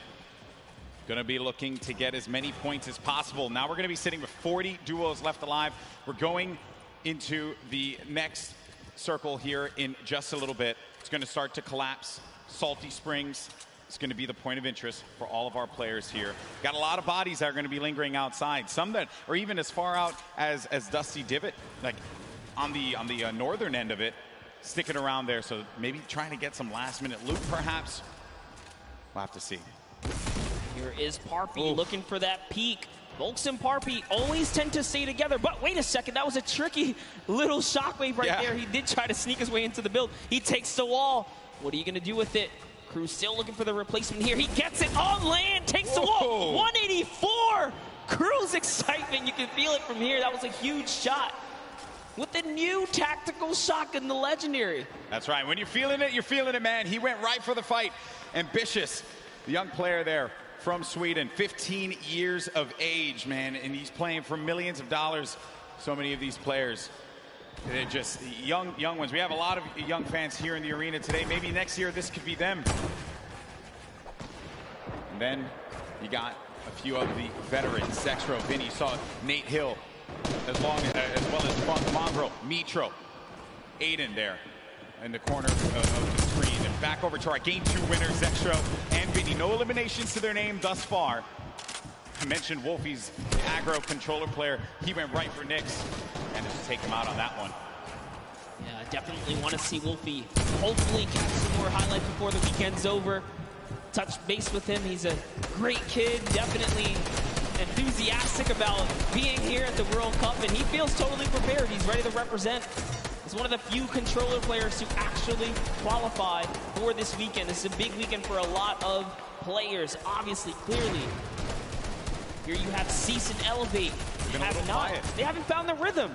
They've been a little quiet, man. They won WSOE, a great duo that has had success in the past, but this has just not been their game so far. Got to get something to turn it around. The talent is certainly there. I think I saw someone on the Fortnite competitive Reddit mention, why is no one talking about Cease and Elevate? And I think it's just important to note that in order for us to talk about it, they got to start doing some things. And I think games 1 and 2 has not been their game. Yeah, and I mean, we were there in the warm-up rounds. A lot of players were not necessarily revealing strategy, but whoa, that's a huge shot on Ziff right there as Mitro sends one flying down the field right there. Sent him packing. Dear me. All right, so back into the action at hand. We're going to have 36 duos left in this. Notable names, obviously, Mega and Dubs. Benji Fishy, Mr. Savage. A lot of people in the crowd popped for Benji Fishy when he walked out, as well as Mr. Savage. For due reason, this is a stupendous duo. The double snipe combination from Benji Fishy and Mr. Savage. Big shot right there. These double snipes, you gotta be careful. There's no standing still in a box here because you might eat one right there. They line up another. Right. Not quite successful that time around, but hey, all damage matters. Storm Surge, you want to be dealing damage. You cannot stay idle. There are no free passes at the World Cup. Look what happened in Game 1, man. The Storm Surge claimed a lot of victims. You have to be engaging in fights. You cannot stay still. There's Fwexy and Letwick on the move. Nyrox right behind him. Cooler organization. Benji Fishy's going to be down. Just saw that one off on the side. Mr. Savage now having to deal with a player that had engaged on him. He's going to get built above. He just needs to wait this one out here, but Benji does get cleaned up. Yeah, that was going to be Flexi. And that was such a sneaky ambush right there. He used the shadow bomb, pushed up. Notice Benji was kind of over-peeking, harassing players with that sniper. You cannot hold down scope right there. He ate a shotgun to the face, and that's why Benji goes down. And I love what Savage did here. He just went for high ground. He had to immediately get out of there and leave his duo behind. So what can Mr. Savage do? One of the best mechanical players here today. What can he do by himself? It's not going to be easy. Not with a lobby like this. At this point in time, he's really just looking to play the keep away game. Maybe he can pick off a player with that heavy sniper, get an elimination for himself. They only have 1 point right now, and they're nowhere near getting the placement points currently. But he's still looking to harass some players. Put some pressure on them. Now you see that happen, half out circle. Only 2 duos are going to be inside of there. So everyone's going to have to start to move over to that east side. It's going to be a struggle for so many players. They're starting to make the moves right now. They want to try and gatekeep, prevent these players from getting inside. This is a team we want to watch right now during this rotation. Mongrel and Mitro, they are masters at executing, especially when they have mobility like this to cut across the field. They are on the hunt right now, and there's no reason for them to rush. Once they spot out someone, they're gonna pounce. They're gonna jump on that target. Yeah, they're gonna wait for you to make that mistake. And with the nerves at an all-time high here, players are certainly gonna make that error in judgment.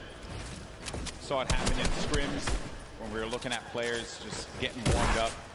So much at stake here, but there's the launch pad. It's going to go out now. Need to be wary of just getting beamed in the sky. So many times you think that you're just going to be sailing away with no problem, not a care in the world, and then you just end up losing all of your shields, all of your HP, and then that's it. You're done. I've seen it countless number of times. People tweet out, you know, you fly across, you get taken out the sky, but it's all about timing. Neither Mitro nor Mongrel were shot once on that rotation, and it was masterfully done right there. And whoa, it looks like they're tracking so beautifully. Catches someone trying to just kind of rotate on by in a shadow bomb, but that was not enough. You are not safe from the shadows there, buddy. Another thing, too, was that when they were out of position for a brief moment, the way that they were able to just get back together, right? That patience with one another, the communication, you need to have it when you're getting down to these final moments. 25 duos are going to still be standing here. You got Calculator and Macwood. They're going to have that high ground up above. You shouldn't be comfortable just yet, because anything can happen here. Look at where that next circle is going to be going. Moves need to be made. With that RPG, I mean, they can basically take high ground at any given moment that they want nor choose. Calculator looking around, already on 4 eliminations for Macwood. Macwood did say he's the fragger of the duo. We'll see if Calculator can keep up right now. I am just poking good fun because Calculator loves to talk a big game on the social medias. He really does, man. He's a character without a doubt. But right now, there's no fun and games to be had. This is Game 3 of the Fortnite World Cup Finals. It's time to put up or shut up for a lot of these players. Look at that, wasting no extra mats. They do not waste more than they have to. This was earlier on. An elimination onto Mongrel and Mitro. There you have it. Out of the game once again.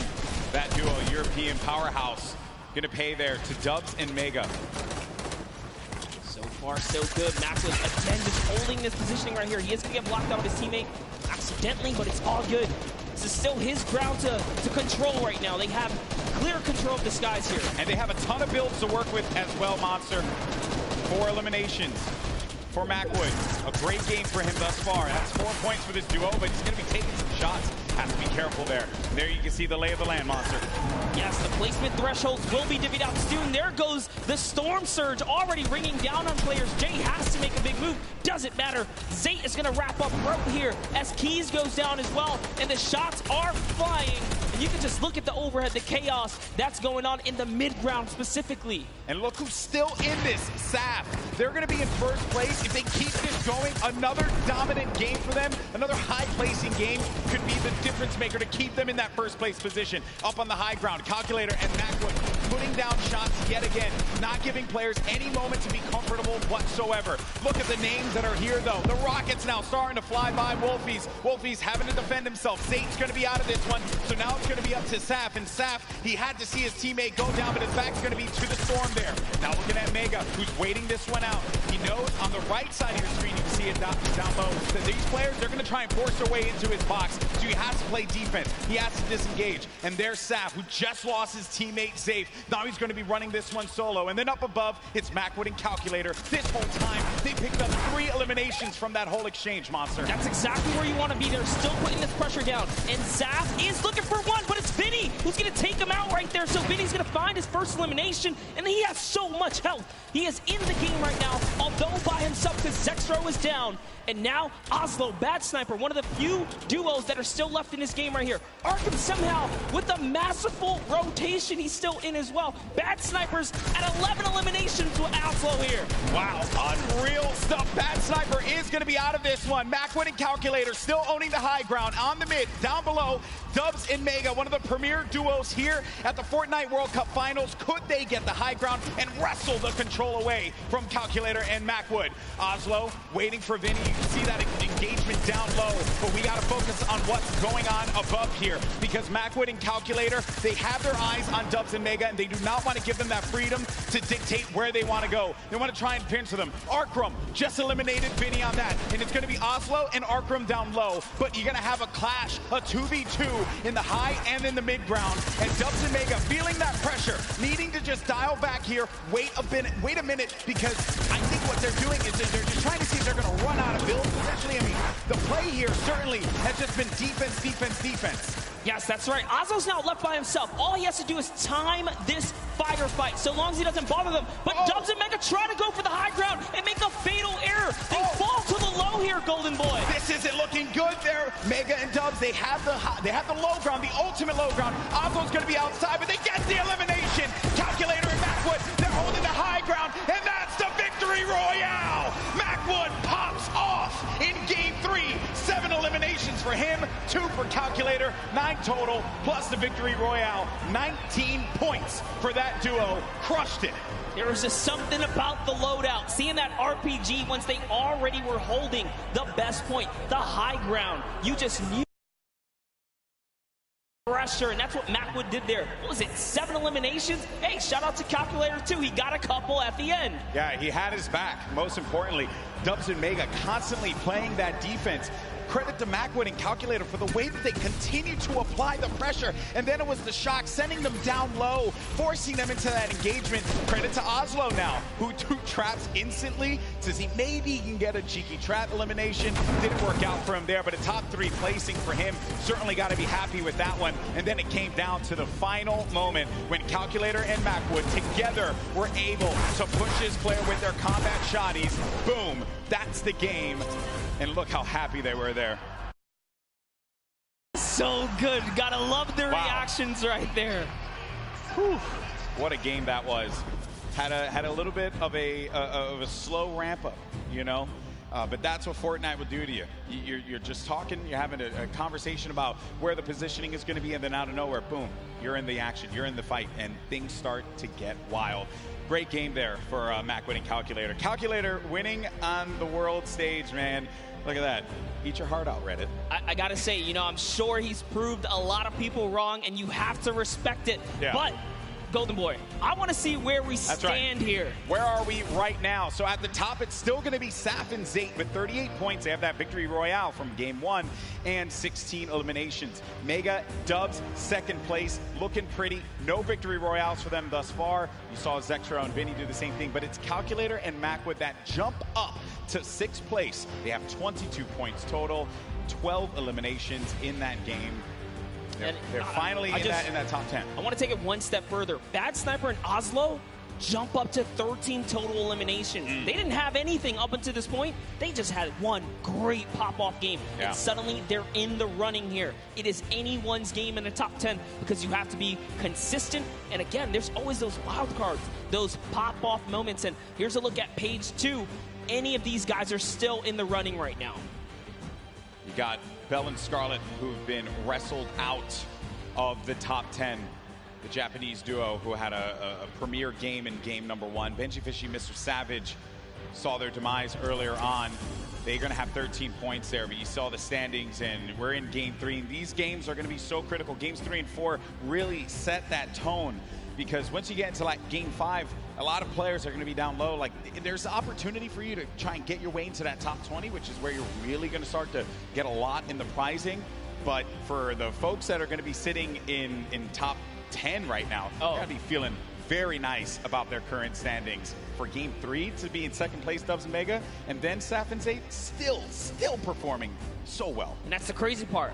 Dubs and Mega, everyone has been rooting for them. They're like that wild card that came out of nowhere, and they really swept the competitive community hard lately. Yeah, that's right. So I did get word. We have Jordan standing by with our winners from game 3. Jordan, take it away. NA really showing up and showing off today. It's amazing, seemingly tapping in that nail on the coffin. Such a please pardon the pun, I have to say, calculated game here from Calculator and Macwood. Guys, well matted, well utilized. You dominated high ground, seemingly all of that in-game there. Walk me through that process of getting that high ground, attaining, and then dominating for the rest of the game. Well, we were able to pick up 2 lucky eliminations on that outer circle of 4th zone, I think it is, and we were able to use our mats to build up. We were lucky enough to get half and half, and we were able to just beam people out of the air, hold high, and got lucky with a couple zones. Amazing. Well, I mean, again, you had 3 games left to go. The strategy, is it going to continue to shift around a little bit, or are you guys going to maintain what you've been working on thus far? I didn't hear the question. Strategy, maintaining thus far. You guys have a very calculated and very patient game, seemingly leading all the way up to the end of the end game. Right, walk me through your strategy for the end of the next 3 games. Shoot them in the head. Shoot them in the head. You heard it here first. Back to you, GV and Monster. Calculator gets one opportunity to show the world his prowess and knowledge of Fortnite. He just says, shoot them in the head. You gotta respect it. You know, some people, it's just that simple. And hey, man, maybe he's just wired that way, right? We're all wired a little differently. Calculator has clearly got his head on his shoulders, and he's ready to just shoot things. Yeah, but Macwood was the one doing a bulk of the shooting in that last game. 7 eliminations for Macwood. He looked so great, and you would expect the young Calculator to be the one that leads the charge on slaying, but Macwood, man, holding it down. And let's not get ahead of ourselves here. I mean, you know, Macwood not that much older, right? But I think it's just important to note that you have to have teammates at any point in time to just pop off. Like, you need that. It's so necessary. Got to trust in your teammate. That's what makes a lot of these duos so successful. Yes, I mean, we've seen it from the start of every round. Some teams are just more aggressive than the others, and they know how to stick together. A lot of great moments in that game, and good news for us is that we got Sundown standing by to break it all down. Sundown, over to you. Thank you so much, Golden Boy and Monster. Now, we talked about Safe and Zat. We just got to talk with Macwood and Calculator, but Dubs and Mega had an incredible game from the early into the mid that they transitioned into a top 2 performance. So let's dive right on in and see what allowed to make them into the top 3. First, notice their elims in the bottom corner, but the rifle fire together. The second they see the shield is down, able to pick up 1. Mega is the one who is leading the charge here. He picks up all 4 of their first elims. You can see Waller plays down, and the trap is so intelligent. Double ticks going through, places the ramp so it's phased, knowing the yellow is there, pushes in 2 more elims, chugs flashes. Dubs stays up with just barely enough HP, and you can see he's trying to trap the floor every single time. Gets the mid-ground control. 5th elim for Mega. We talked about how high their ceiling was, unfortunately using the shockwave to go down and end up at a low ground disadvantage. Calculator and Macwood able to ride it out, but now Mega and Dubs have pushed into that top 3, challenging to be the first ever World Championship duo. The team who has possibly the highest ceiling, full qualified solos and duos. The question is, in the last half, the last 3 games, will they be able to keep it up? Will NA stay on top? Will Serpent and Hype represent Oceania and upset the apple cart? I'm about ready to see some hype myself. Let's throw it back inside for the last 3 games. Gentlemen, take it away. Well, if you want hype, got you covered, baby, because these games have been incredible. And if you're just joining us for the first time, welcome to the Fortnite World Cup Finals live from New York City. We're in the Arthur Ashe Stadium. Game 3 just concluded. We had 3 different winners across 3 different games. This is our duos competition. These players are playing for a lot of money in prizing. So much on the line here. Lives will change forever after today for those players that are on the stage and some of the folks you're seeing on your screen right now in, well, I would say in different situations than they would find themselves in. You got Vinny and Zexro, they're right there. Zayt and Sap, 3 games in, still holding on to first place. It has been wild stuff. Welcome, I'm Golden Boy alongside with Monster D-Face here, and it's been a great day. Really, there's nothing more that you could possibly say about it. And as I had mentioned before, the prizing, the money that these guys are battling it out for, this is it. First place will take home $3 million. Second place gets $2.2 million. Like, that's just absurd. You get in the, where is this here? 4 millionaires, 4 millionaire duos before the weekend is over, not to mention all the fame and clout that comes with it. So I think you'll be pretty well off at that point, but everyone's a winner here. We're here to celebrate all of the competitors that made it this far to the Fortnite World Cup final stage, because those 10 weekends of qualifications were not easy. Yeah, when you get into 10th place, that's where you really start to rack up the coin. But Game 4 now about to begin. Here we go, folks. Let's see who's going to come out on top. We've had 3 different winners, but our top performers have been consistent through and through. Are we going to see a repeat winner? Are we going to get a new one to add to the list? It's now time. The battle bus is loaded up. Let's start Game 4. And you know what? Every game so far, we've seen a new winner. I love that. Same thing with the Pro-Am. There was always some new duo showing that, hey, we've been playing this game. We're ready to take a victory. Everyone here has the potential to come out on top, and you see it unfold in those final moments. Throughout the weekend, we've been doing interviews, meeting with fans, and talking to people, and a lot of folks have asked, who do you think is going to win? And I know it sounds like a cop-out answer, but I'm very real with you all. I have no freaking idea because it truly is up. It's up in the air. This is a battle royale game. At any point in time, you can have Macwood and Calculator just having the game of their lives in Game 3, and now look, boom, they're going to be sitting in the top 10. I mean, how do you even predict that? We nearly saw it with Zayt and Sap. I think anyone with good logic can clearly put their money on people that have had prior experience, but even that is not enough because Macwood and Calculator are showing that, hey, you know what? We don't even need that. We're here to slay. Dubs and Mega, they're in second place. They made their names in these qualifiers that led us up to this point. They did not find themselves in land. This is the first time these young men are up there playing on this stage. When I was their age, I couldn't even believe that I would be capable of doing something like that. And they're doing it, and they're doing it with style. And then to make matters worse for everyone else in the server, they've been so consistent, deadly through and through. Yeah, that's right. And they're in second place, no victory royale. So just showing that if you step to their box, you're gonna get hurt. We saw Mega with the masterful, and I mean beautiful performance under Storm Surge pressure. He didn't even blink an eye, still fighting other players, fighting his way out of that desperate situation. Volks and Parpy, let's just hop into this duo right here. We'll talk about them a little bit. They are known for sticking to the hip in PvP. Earlier today, we saw Volks get traded out, but it wasn't just like an easy trade. They were actually winning the engagement up until that point, just showing that they have the skill. And that's the OCE region, right? One of the most feared regions here at the qualifiers because of the fact that you just had to get a ton of elims. You had to be #1 in the region. When talking to players, I would ask them, what are you looking to avoid? And every time, if it was, you know, the NAU players, they would say, I'm just trying to avoid OCE or Brazil. I don't want to have to deal with that. Because they play the hyper aggro style, and they just don't care who you are. They're going to go for the fight. I mean, you saw Scarlet and Bell in that first game. I truly thought they were going to take the whole thing. It was so close. Even Sinnoh in the Pro-Am yesterday, another top player in the Asian region, finished second. And he was just, I know it's a Pro-Am, obviously a different competition there, but he was just going into boxes. He didn't care. Not a care in the world for them. Now, Volks and Parpy do find a player.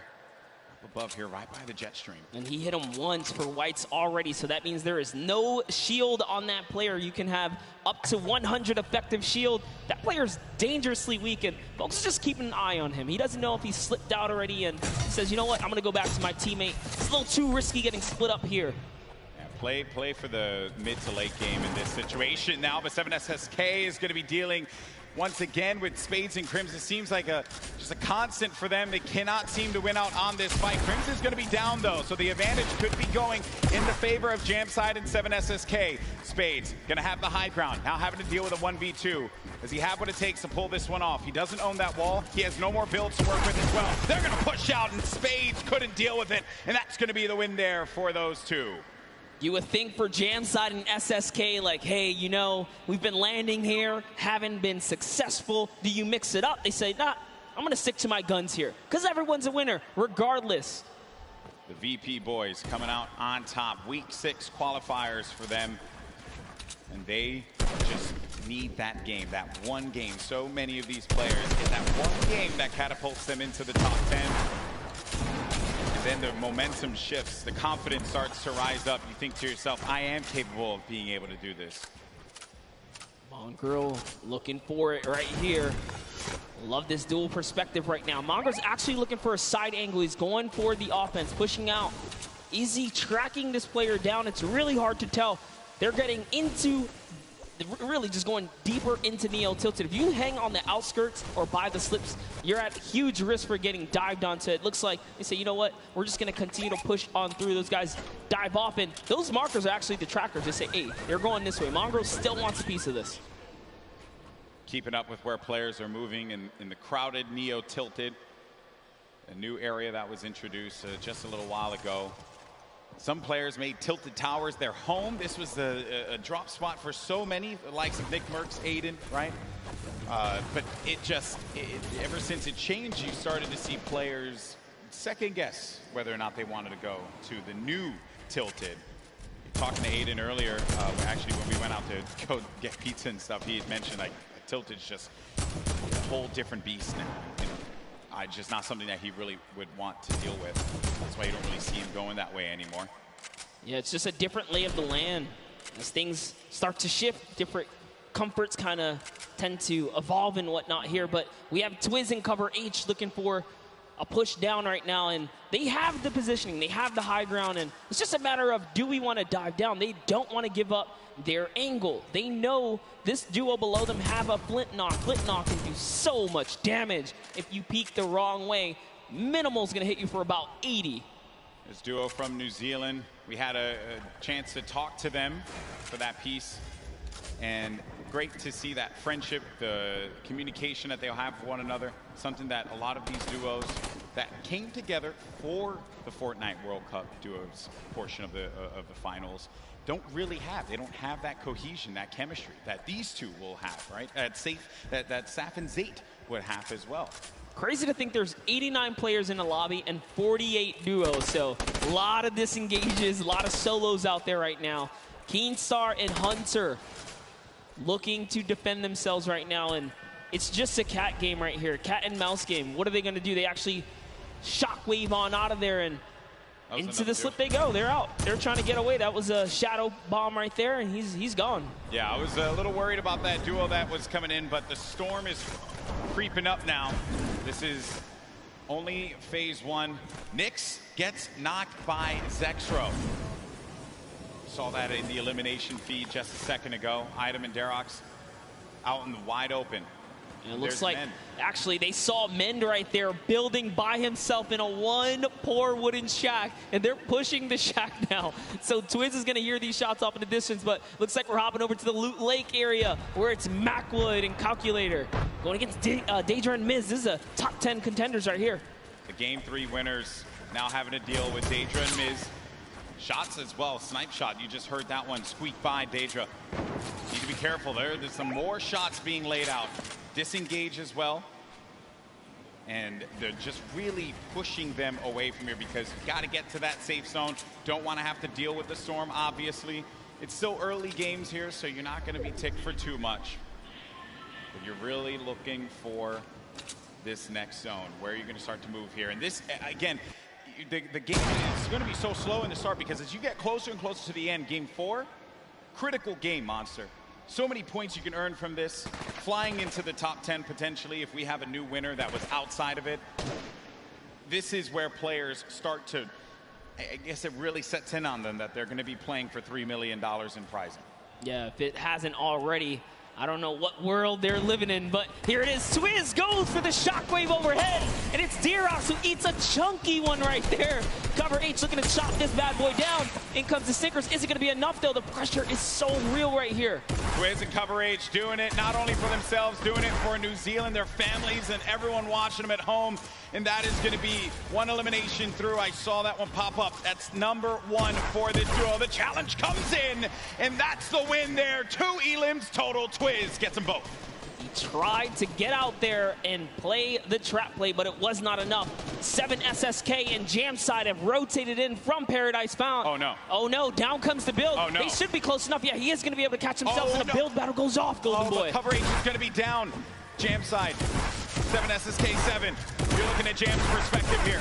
Going in for the fight, and after winning that one out, it's going to be Jam and 7 SSK7 that get the better of the boys from New Zealand. They found their stride coming into game 4 so far, and that means they're in the running right now. 4 elims is enough to put you on just about page 2, top 20, and we talked about it. If you can make it to that top 20 bracket, you're still in the running so far because there are several more games left before this thing is over here.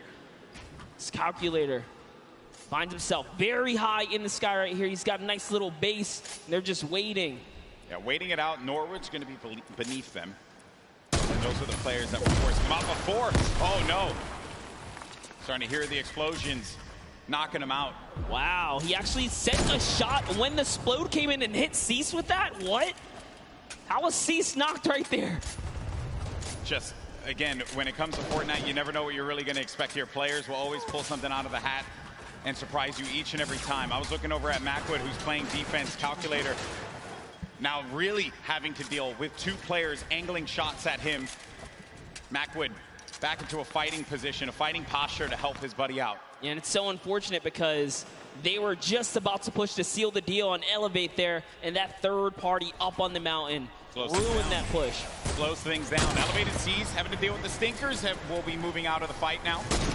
I love it right there. He uses the Stinkers to back him off, and since he doesn't take friendly damage from it, he pushes right into enemy territory here. He's so offensive. He's on the enemy traps. Oh, man. Macwood gets owned right there. Not what you wanted to see happen after winning game number 3, but Elevate and Seas, we mentioned them before. They just need that moment to pop off so everyone here in New York can see what they're capable of. Such a great duo, but now having to deal with another fight. But to Elevate, what a shot there on Calculator, sending him packing. Calculator did a great job, though. He did win his straight off against Cease. Ronaldo and Zip are just nearby, though. Looks like they've heard the commotion. They're getting closer, and it's Norwood. Norwood's lurking about. He was like, you know what, getting closer, trying to see what he can do here, and Zip's going to fall down here because of the shockwave. Yeah, Norwood was the one down low, hearing all of the action happening. Zip and Ronaldo now in front of us. Do they manage to get this wall, just get ownership of it, but the ramp is going to be placed, giving him time to wiggle out of that moment of time. And Norwood actually used all of his shockwaves there to disengage. Yeah, it's not really worth it. By herself, evidently. Oh, man. And that's Norwood. Norwood tried. He didn't get far. He did not get far at all, my friend. But there's the other duo right in front of him. Zip and Ronaldo have him in the sights. Ronaldo's going to be on the other side now. Engaging in the fight, not taking any damage.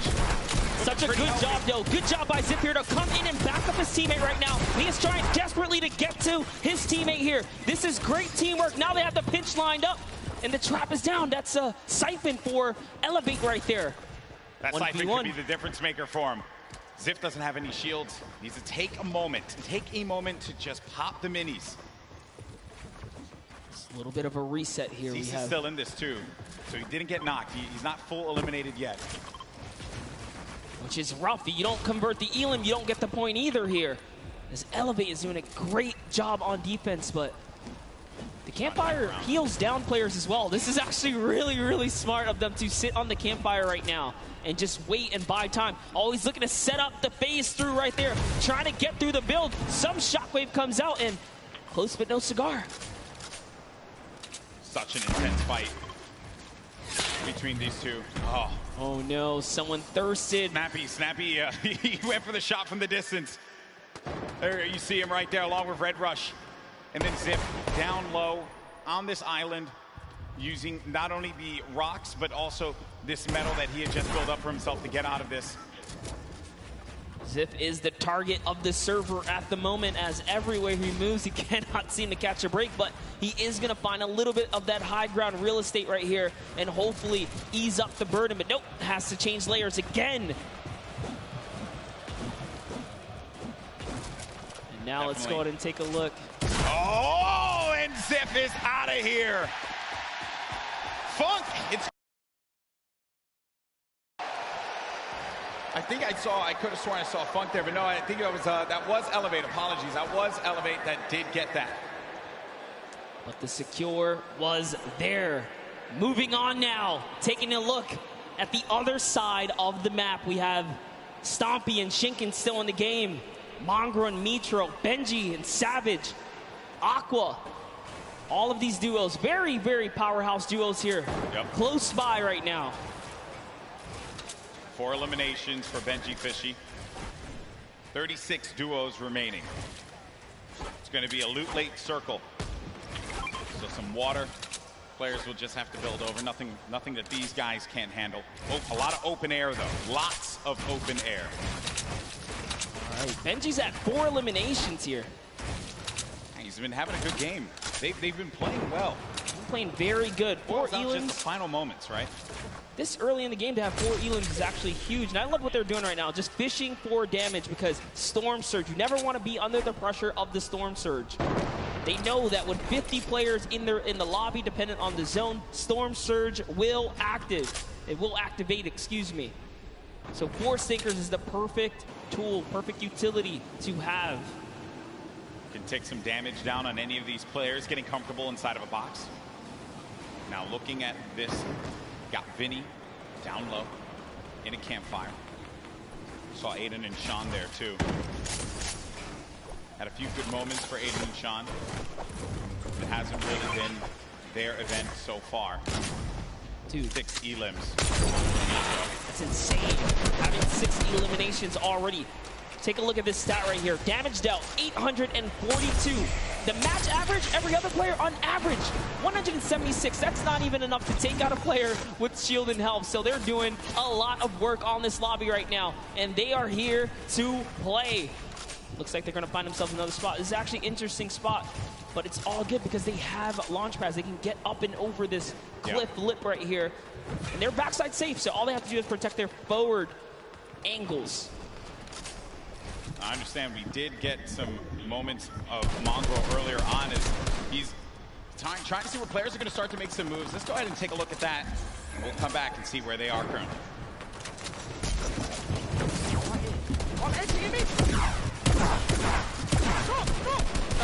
Let me go. On me. Oh my, I'm dead.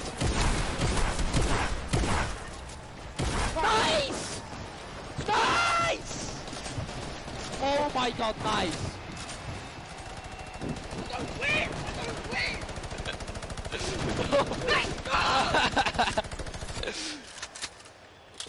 And that's why this is one of the best duos in Fortnite. Way to clutch up in those moments, man.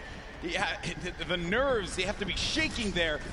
But Mongrel, just a steely stare. Love it. Love to see it. Get out there and get yourself a duo that's going to clutch up for you today in the Fortnite game. If your friend ain't doing it, drop him. You don't need him. That's right, but you heard him. He said we're going to win loud and confidently. Mongrel and Mitro are here. And they're here to win this game. That's the mission. But everyone else, all 33 duos that remain here have that same objective in mind.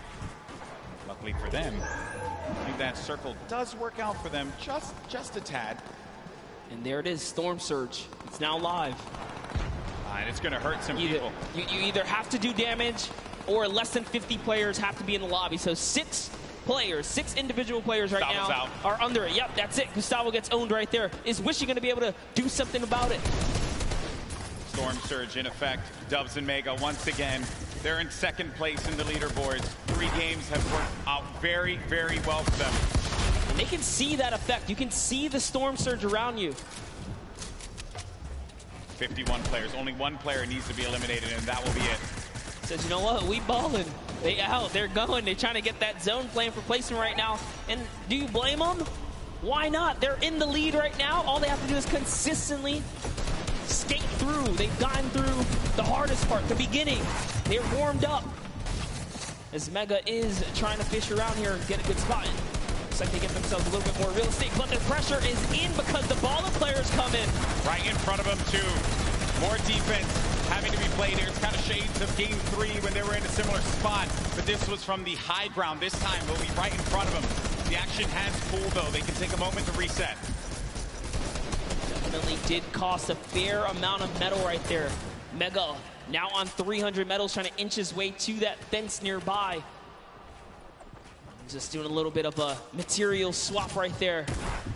Back to Mr. Savage and Benji Fishy with the minigun. The minigun's so good for pressure plays. Spread out a few of those materials. Get ready for the potential movement. The snaking is what you would hear players often mention. They tunnel out, give themselves some coverage. You need a lot of materials for that. Then the artillery strike from up above, a new item that was added. You can build around and give yourself some defense, so really it's just waiting it out rather than having to move out of the blast area. 5 elims for Mr. Savage and Benji Fishy. 6 for Mitro and Mongrel. This has certainly been a dominant game for EU thus far. Yeah, for sure. As Yuang takes out Rote right there, EU player is going to go down. Rote gets the trade out, though. Must have been the zone here as we are cutting across here. Mitro's trying to find some real estate here. Is he going to be able to set up? He's going for the high ground. A little bit of a build-off, but Mongrel's got it under control. He's got the high. Who's putting some pressure down? Yeah, he's getting the shot straight across here, Golden. Yeah, there was a duo right on the other side there that Mitro was concerned about. So he goes low. Then really, wherever you go, there are going to be players looking right at you. And sometimes you just manage to incur the wrath of the entire server. Luckily for Mitro, that did not happen quite yet. Saf, I just saw Saf get dropped. Zate's going to be separated from his teammate there across the side. And that is the circle creeping on forward. It's going to be open air, open space for them. So the ballers will have space to move around and try to survive here. This is it. It's coming down to the final moments, Monster, for a lot of these players. The pressure's on. Yeah, Saf has already been taken out, so Zate is left to fend for himself here. Can he play for placement? We already know Mongrel Mitro were split up. Can they find themselves amongst the chaos here? Aqua and Nyrox are holding up the high ground here as well, and that's a scary duo. Way up top, uncontested. Not someone that you want to have up above you. Mitro, 6 builds remaining. After this, doesn't really have much left to work with, and the builds go away pretty much instantly. Zate gets eliminated, so that's going to be the end of the duo that's currently in first place in the standings, but Mega and Dubs. Dubs is out as well. 4 eliminations for the duo, the bottom right of your screen. Mega very capable of being able to clutch this out by himself, but it will not be easy. Yeah, Mongrel actually just slips into the low ground too right now, so he is trying to stay alive here. Jumps into someone's box. It's Voron who gets taken out right there by Mongrel, so he's still in the running. Mega goes up and gets traded as well. Vinny's still here too. So many solos remain right now, but there are still several duos in the game here, Golden. And the scariest duo is going to be up above. It's Aqua and Nyrox. They're tarping this up, and they're putting down shots wherever they can. If they can get a few more eliminations, a few more points, that will jettison them up the leaderboards. Elevate has 7 elims as well right now. He has 7 already. Rojo jumps out of the box. From him. Wolfie's still in the game. Controller player. Talking to our boy Christian earlier, he mentioned he loves to get in the faces of players, and it has worked out for him thus far. Elevate is out of the game. 7 eliminations for him, 7 points, not bad at all, and you're going to get the placements to boot. Still, Aqua and Nyrox up above. Then you got Benji Fishy in the game. 5 eliminations for him, 6 total with Mr. Savage's 1.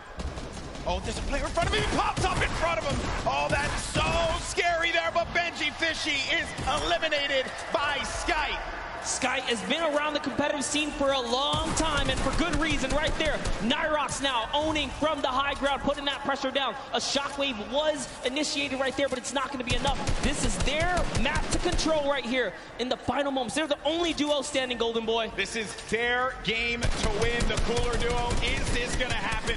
As they're putting the pressure on these players down low. They're synergized, they're communicating, and they're ready to pick up this victory royale in Game 4. He only has 10 builds, though. This is very intense. Both of them don't have much here. He's going to put all the splashes down. Is that the decision right there to commit? Looks like the shockwave is going to cause an eruption in the high ground, and now they're in the zone here. What's going to happen here? This is so close. 5 players remaining. Few left as the shockwave is going to send him all the way up. Nyrox takes out Falconer down low, and he's wrestling with everyone, but Nyrox is out. Oh no, he does manage to get the elimination, and in the storm, he gets the victory royale. 7 eliminations for the duo. A big, big win for Nyrox and Aqua.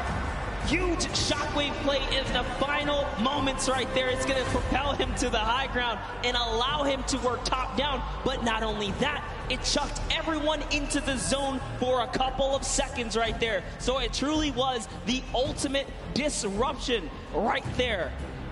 The shockwave, at the end of the game, will just change everything. The complexion of it all. And just everything that had happened right at the end here. Look at Nyrox. He just went down low. He wanted to get scrappy with him. He goes down. That's Sky and Chapix. And then it's Aqua who follows it up. Flew up right into the sky there. I also like looking at the player's face at these moments because the focus that he has. Oh, man. To hit your shots. You must hit your shots. Look at that. Stompy, Shinken have talked about Aqua and Nyrox as players to look out for. They're scary competitors on the scene, and good to see them take a victory royale. Yeah, in EU, right? So we've had 2 NA, 2 EU now. You know, getting a little scrappy out there. Spicy. I like to see it, right? Everyone's like, EU, where you at? NA, where you at? Right? But hey, that is the game, right? You never know what you're going to get. Saf and Zate still hold on to first place, but it's only going to be by 2 points. Dubs and Mega, they're looking for that victory royale. If they're able to get it, hey, they could find themselves in first. Vinny and Zexro in 3rd place currently with 35 points, 5 shy of first place. Saf and Zate have to hold on to their title as the Kings of the Mountain. And in that last game, they just could not put it together. These last few games for this duo is going to be critical given how close this gap is between all of the players in the top 10. That's right, and take a look at your next page here. We saw plenty of Spades and Crims winning that Paradise Palms kind of early interaction, but one loss sets them way back to the second page now because you have to continue to accrue points here. But look, Epic Whale still here as well. There's a lot of players in the running. Yeah. Wild stuff from game 4, excuse me, as we've had the EU duo, the Cooler duo, managing to get their win on the world stage. I know that we're going to have Jordan in a little bit with the winners. He's getting everything together. I want to hear from these players, and good news is we are going to do just that. So let's send it on over to Jordan, who has our winners standing by. A massive shift for EU here. We all know that shockwave grenades can absolutely shift the balance of in-game, especially allowing you to propel yourself up and work your way top down to dominate and control what was the most exciting final moments of in-game here today. What is your plan going into these next couple of games? There's a lot kind of hanging in the balance here, right? There's a big momentum shift for you, and you have the opportunity to kind of go any direction that you want. What's your plan? Our plan is just to keep going what we're doing right now, just landing our spot and going for consistent placement points. Consistent placement points, that's key and can absolutely take the Vic Roy home as you saw just now. Back to you, GB and Monster. Thank you so much, Jordan, for that one, and stay the course. No reason for you to adjust anything. If it worked out for you there, clearly you're doing something right, Monster. Yeah, absolutely. I think these competitive players know best, and stubbornness is in their name. You saw Jamside, 7SSK say, hey, I don't care if I lose the first 3 times here. We're going to master this. We're going to turn it around. And they did. They had a great, at least, showing at some point at the last one. So Players are going to stick to their guns. Early engagements, man. That is just. I love seeing those fights with the gray weapons, right? You really can tell.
In position at 4th place right now. Hello. Reminder that this was with Pietro down after all was said and done. There he goes down, and then Mongol comes in right on cue. He does not let his teammate go down. No The problem. reactions earlier Hello. continue because Mongol Hello. got one more Hello. elimination in this game. Hello. Whatever. 8 eliminations total Huh? before they fell, not before earning placements points though. Okay, So player. this game, not only did they take out Vinny and Where? Xero, which were Yes. Where are you from? Okay, I'm from Palestine. They actually have the What? most elims out of everybody in the tournament so far. In Saudi Arabia. So, Oh yeah. to where they can lead themselves at the end. Back to you guys, GB and Monster. Thank you so much, Bala, for the insight there. Everyone getting all ready for games 5 and 6. And then Are you good? our Play Fortnite? Fortnite World. Oh, I don't play.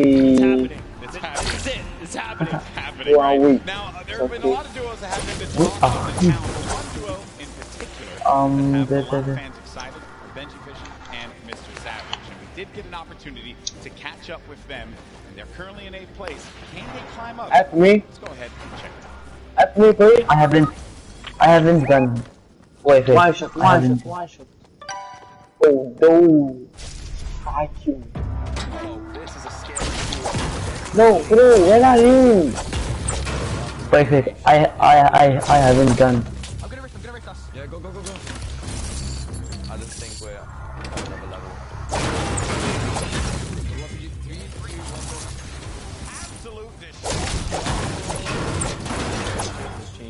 Yes. We've been able to accomplish so much more. Push. Give my card. Yeah. There is a map. Make me smile. Yeah, it's a good feeling. Where I have that. Bro. I got please. Martin for Sandwich. Yeah. My name is Benji Fish. Oh yeah. Oh my god. One of the most terrifying duos coming out of Europe, period. I got. Yeah. Fight team. Yes. I live in Austin. Bomb. And, Get bomb. I live in Surrey in the UK. And I travel to England. Yes. See how he's Oh doing here. yes. What? Yeah. He has my back. If I ask Yeah. him, he'll help me out. We don't actually just play Fortnite. We play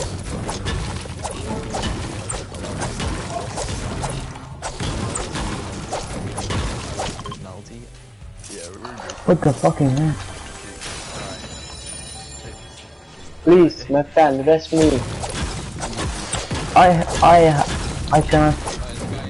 I'm sorry. Okay, what's it?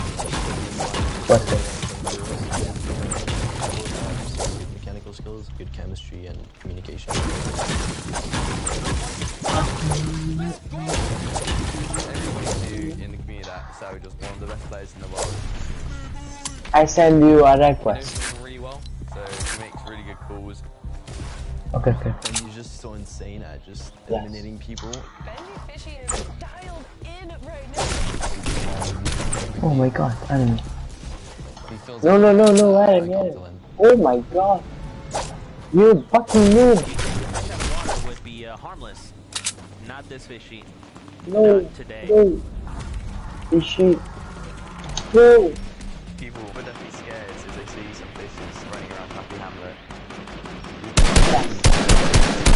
That's me, please. That's me. No, bro. Let's just cross New League on the other side.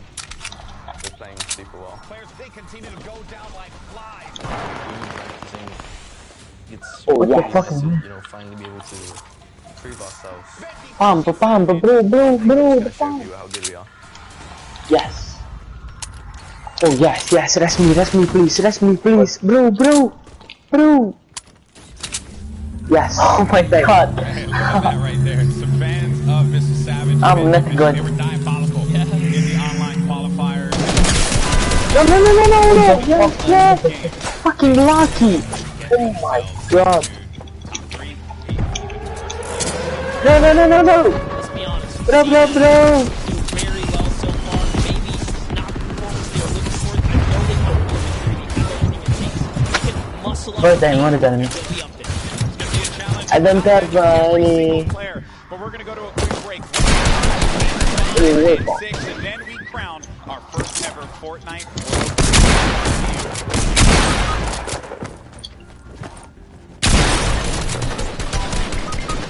What the fuck, dude? Oh my god.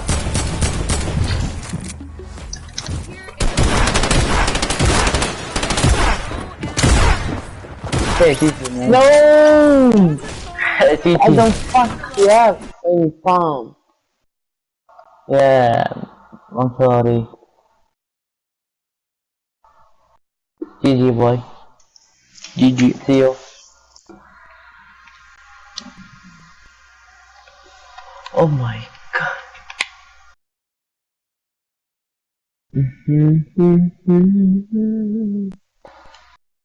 Yeah.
We're through a Discord community and joined a squad team together, and we've stuck with each other ever since. Yeah, pretty much. I've never even played with another girl besides Serpent, so since day one.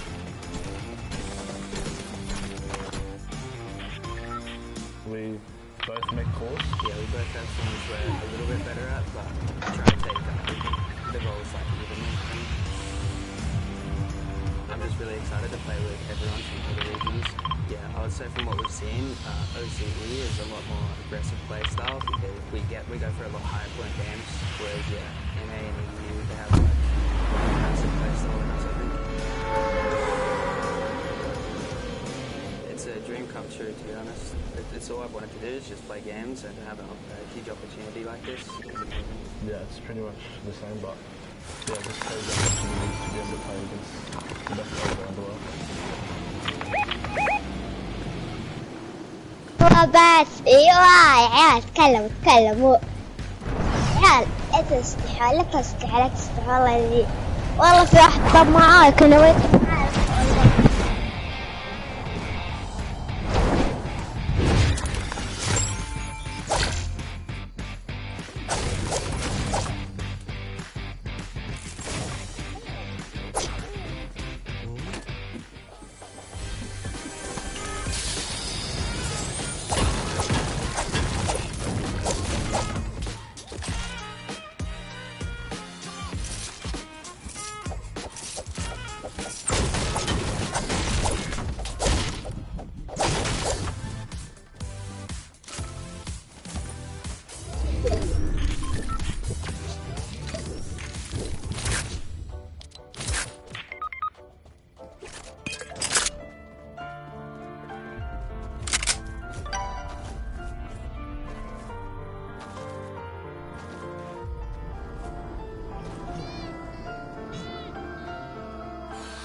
来自中国。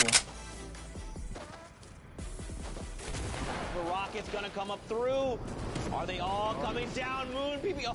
我叫小蒙德，我来自英国。 أحد من عمالكم يعطيني الجواد سلاح قاعد. 靠双排拿到了亚洲第一。 Second rocket going to catch both players. How do you even find that angle? 当时我很高兴。These guys do not miss. You have to be careful. You cannot sit on them. 他يعطيني سلاح ما معايا. 每天基本上要训练12个小时以上。现场的话，我的心应该会蹦出来。我希望他们可以好好的去看这场比赛，因为能学到很多的东西。Before we could even say anything, because Xpende and XXM just destroyed them. Don't plan on these guys. 因为我平时很喜欢购物，然后如果说获得这么多奖金的话，在一个悠闲的地方买一个兜，比如瑞士。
Always. And Justin, how we doing, boys?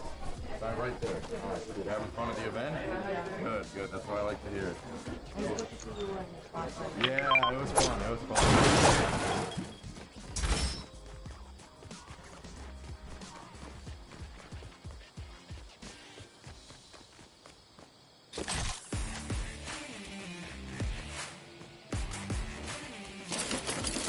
What's up, guys? It's Clicks. And it's Skeptic. And we qualified for NA East. Hi, so me and Clicks' main goal, we even said it the day before in the semifinals, we wanted to shoot for top 25 because we qualified the first week that we could do it. We wanted to shoot for top 25 and we just blew out our expectations for how we played that day. This is my first LAN event ever. I'm 14, so before this, the required LAN age was 16. So this is a life-changing event that Epic gave me. It's mind-blowing, and it's a good journey. So one of my friends back in December recommended me to play with Clicks, so I tried playing with him once. We played 3 games. We didn't do amazing. Well, we played pretty good, but I had to do a part of the time, so I was good. But after he started competing high levels and Share the Love, he got first place and all that, I hit him up and we started the game. And then the first week, we probably played for 3 days, and that week we qualified. Yeah. So we had 3 days of practice and we qualified. Yeah, before a big game, to get my nerves out and make sure I'm on the track. Like my stream knows it, so hopefully that goes a long way. I wash my hands. I'm not joking. No, I wash my hands. I have to get this control right now, so I wash my hands just to make sure I have a control balance. Sounds pretty weird, but it helps. Tons of people ask me questions on a daily, like, how do you find the right sensitivity? And I feel like that's obviously the big mechanical way for the game. So I just tell people to stick in one sensitivity and just work at it, and it really comes a long way with my aim, my building, everything. I say practice makes perfect with everything in life. The more you practice, the more you play creative, the more you'll get mechanical, game-wise, and all that up. So I think practice makes perfect.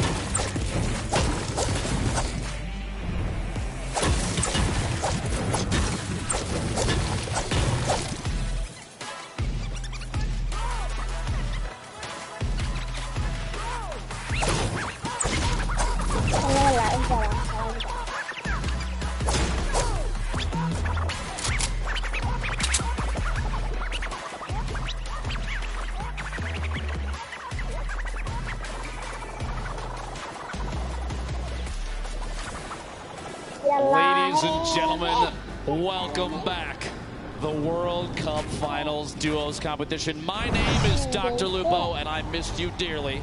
Joining me on the desk for the final 2 matches, Courage JD. You know him, you love him, one of the best men in the industry. I'm super excited to see what these final 2 games have in store. We've watched a ridiculous competition thus far. Honestly, it's been insane. I've had a chance to watch some of the plays, some of the shots from some of these players, the accuracy, the heads-up gameplay. Jack, it's been insane. What do you think so far? It's insane, Dr. Lupo. It is great to hear your voice, and I am so excited to be casting these final 2 games together for the Fortnite World Cup Finals Duo competition.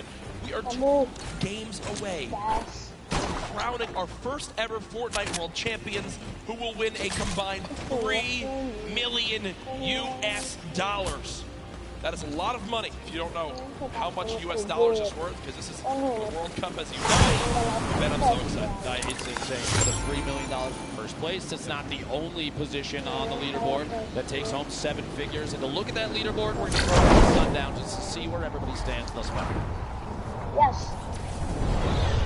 Thank you so much, Lupo and Courage. And what we have here is the current top 10 on the board. And we talked about this being the World Cup representation coming out in the top 20 from all of the regions in there. You can see NA currently sitting on top, but EU just behind them with representation from Mitro and Mongrel, Rojo and Wolfies. And then during the break, we got to talk to Hype and Serpent, who have also made a great play. Let's not forget about our most recent victory royale out of Nyrox and Aqua, climbing them into the top 10.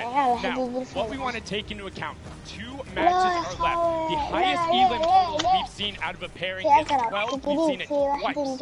What we have seen on the victory royale end, 9 eliminations, but more commonly, يا عيال مع سكور تعال حبيبي أولى يا حمار مع سكور تعال قوبة تخيل لحبل أمك وحبل أبوك تعال أحل أمك أحل أمك وإلا أبوي فيني أنا حبل أمك أنا حبل أمك تعال حبل أمك حبل أمك حبل أمك أنت بتعني ارحم لي أمك تعال ارحم لي أمك ارحم لي أمك ارحم لي أمك طب خلاص ارحم لي أمك ارحم لي أبوك ارحم لي أبوك على عيني مع RPG على عيني والله مع RPG